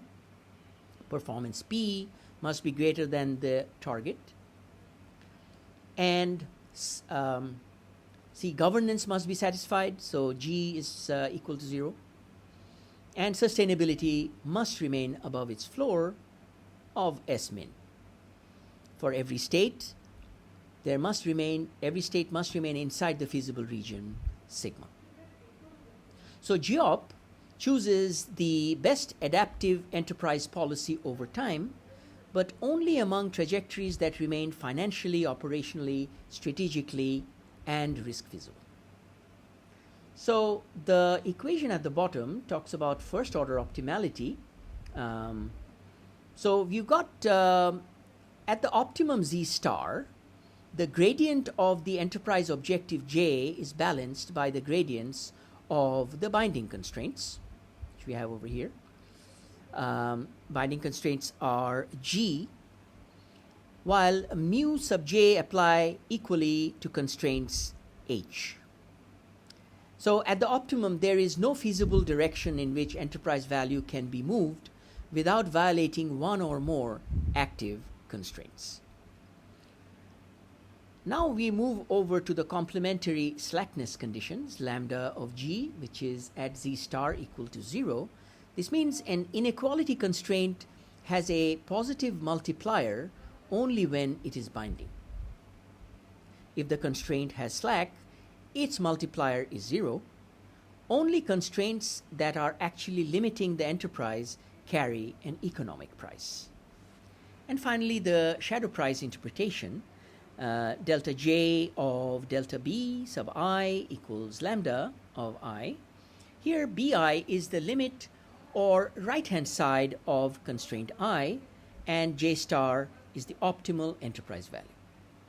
The multiplier lambda tells us how much the optimal value would change if that constraint were relaxed slightly. The KKT first order conditions identifies the optimum, while the multipliers quantify the marginal enterprise value over relaxing each binding constraint. Now, optimality conditions for the GEOP. At the optimum, the objective gradient decomposes along the normals of the binding constraint with non-negative weights, and slack constraints carry 0 weight. You have stopped because every improving direction is now blocked. So theorem 15.4 says the multiplier is the derivative of optimal value with respect to its constraint level. That makes it a price in the firm's own objective units of a covenant basis point, of a capacity unit, of an emissions ton, of one more unit of risk appetite. Theorem 15.4 and Theorem 4.2 talk about sort of the convexity declaration. So without a convexity declaration, the first order conditions only nominate a candidate. The second order condition on the critical cone is what separates a maximum from a saddle. And global claims need either the convexity declaration or volume 2's global methods, which we will look at in the next lecture. The formulation records which claim is being made. So let's have a look at the equations here. KKT stationarity and complementary slackness is represented over here. At the optimum Z star, the objective gradient is balanced by the gradients of the active constraints. The condition lambda of lambda I G I Z star over here equals 0 means an inequality constraint has a positive multiplier only when it is binding. The optimum occurs when any further improvement in enterprise value would push against one or more active constraints. Secondly, we talk about the shadow price of a binding constraint, which is represented over here. Delta J delta Bi equals lambda We talked about it a little earlier. This says that lambda measures the marginal change in optimal enterprise value if the constraint limit b sub I is relaxed slightly. The multiplier tells management the economic value of one additional unit of constraint capacity. The second order condition is shown over here at the bottom. This is for a strict local maximum. This checks the curvature of the Lagrangian in every feasible critical direction D. If the curvature is slightly negative in all such directions, the KKT point is a strict local maximum rather than a minimum or a saddle point. So KKT is identifying a candidate optimum. Shadow prices value the binding constraints, and the second order test confirms that the candidate is actually a local maximum.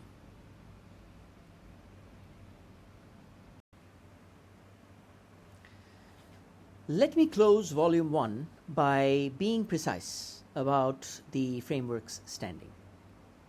First, the word declared needs to be explained. Nearly every theorem in this volume is conditional on a declaration. Declared attributes, declared dynamics, declared constraints, declared horizon. This is not a weakness provided it is read correctly. It means the theorems are about the model, and the framework is unusually honest that the model is a choice with an owner. Theorem 4.1's representation bound and Theorem 4.3's validation theorem are the framework's auditing itself.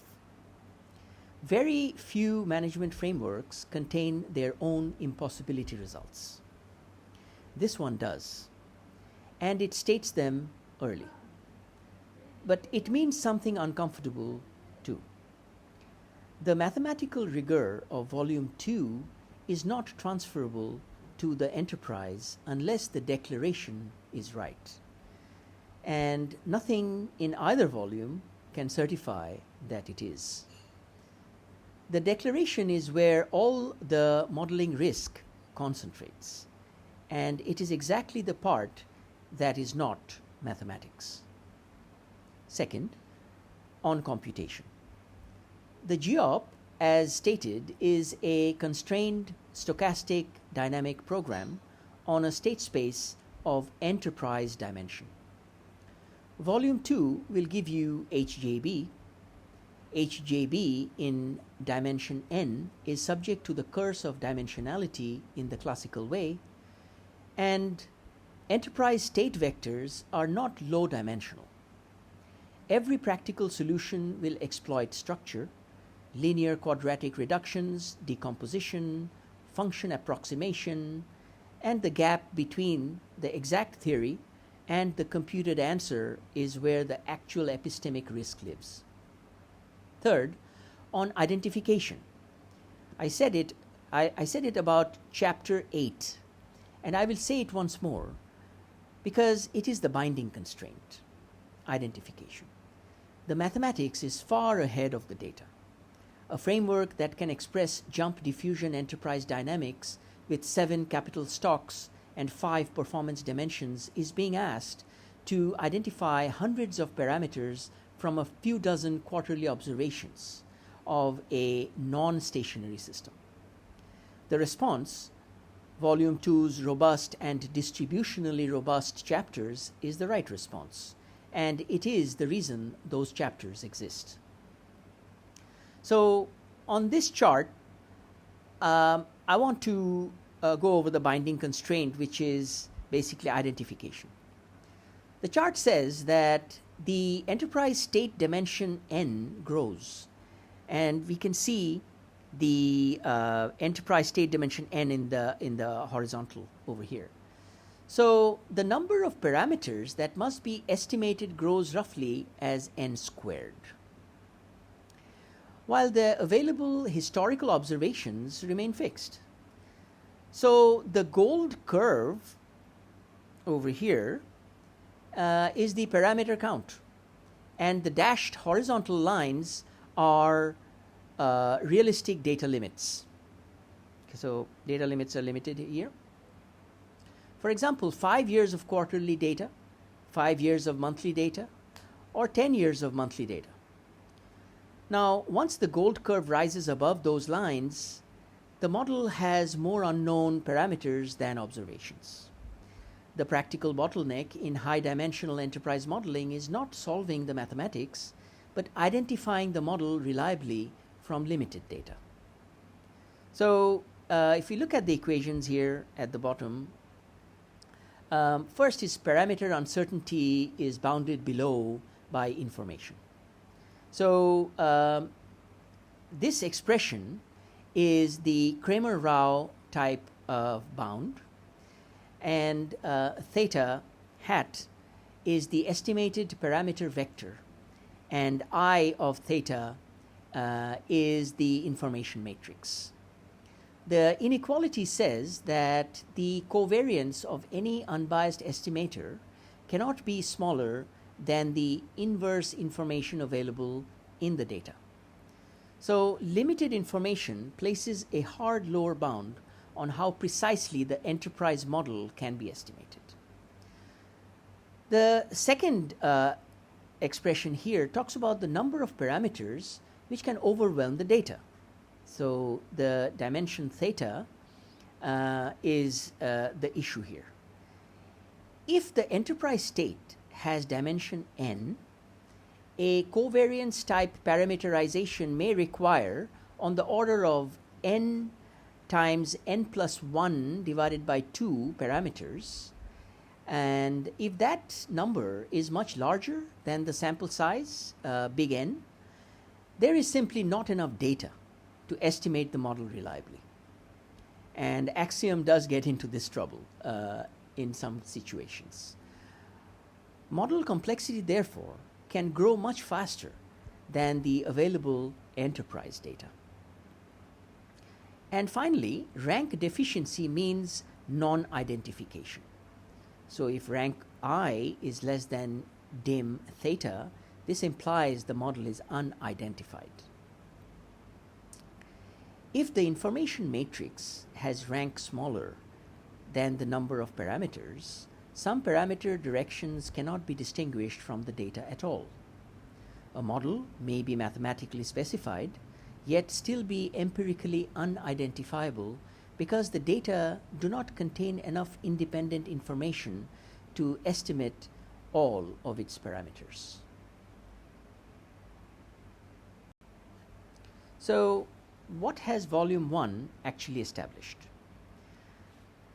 That the enterprise admits a state space representation, that transformation compose as a monoid, so irreversibility and sequence dependence are algebraic facts rather than slogans, that error amplifies multiplicatively through a transformation program, that resilience is two-dimensional and every scalar resilience score is incoherent, that internal shock propagation has a spectral threshold, that layered optimization is strictly dominated by unified optimization, that feasibility and viability are different and enterprises die in the gap, and that all of it converges on a single, well-posed optimization problem.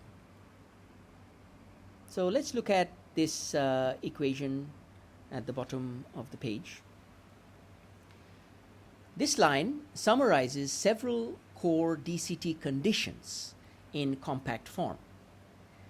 So pi I Li, this is the cumulative sensitivity of a sequence of transformations. If each transformation has Lipschitz constant L sub I, then their combined sensitivity is bounded by the product of those constants. Instability or contraction compounds across a transformation sequence. Beta rho hat. These are the two key resilience quantities. Beta is the shock survival margin or basin size, while rho is the recovery rate. Resilience requires knowing both how much shock the enterprise can absorb and how quickly it recovers. We move on to rho of G, which has to be less than 1. This is the systemic risk containment condition. If the spectral radius of the dependency gain matrix G is below 1, repeated shock propagation dies out rather than amplifying indefinitely. We move on to the viab sigma element. The viability kernel is the subset of the feasible region from which management can keep the enterprise feasible indefinitely. Not every currently feasible state is sustainably feasible.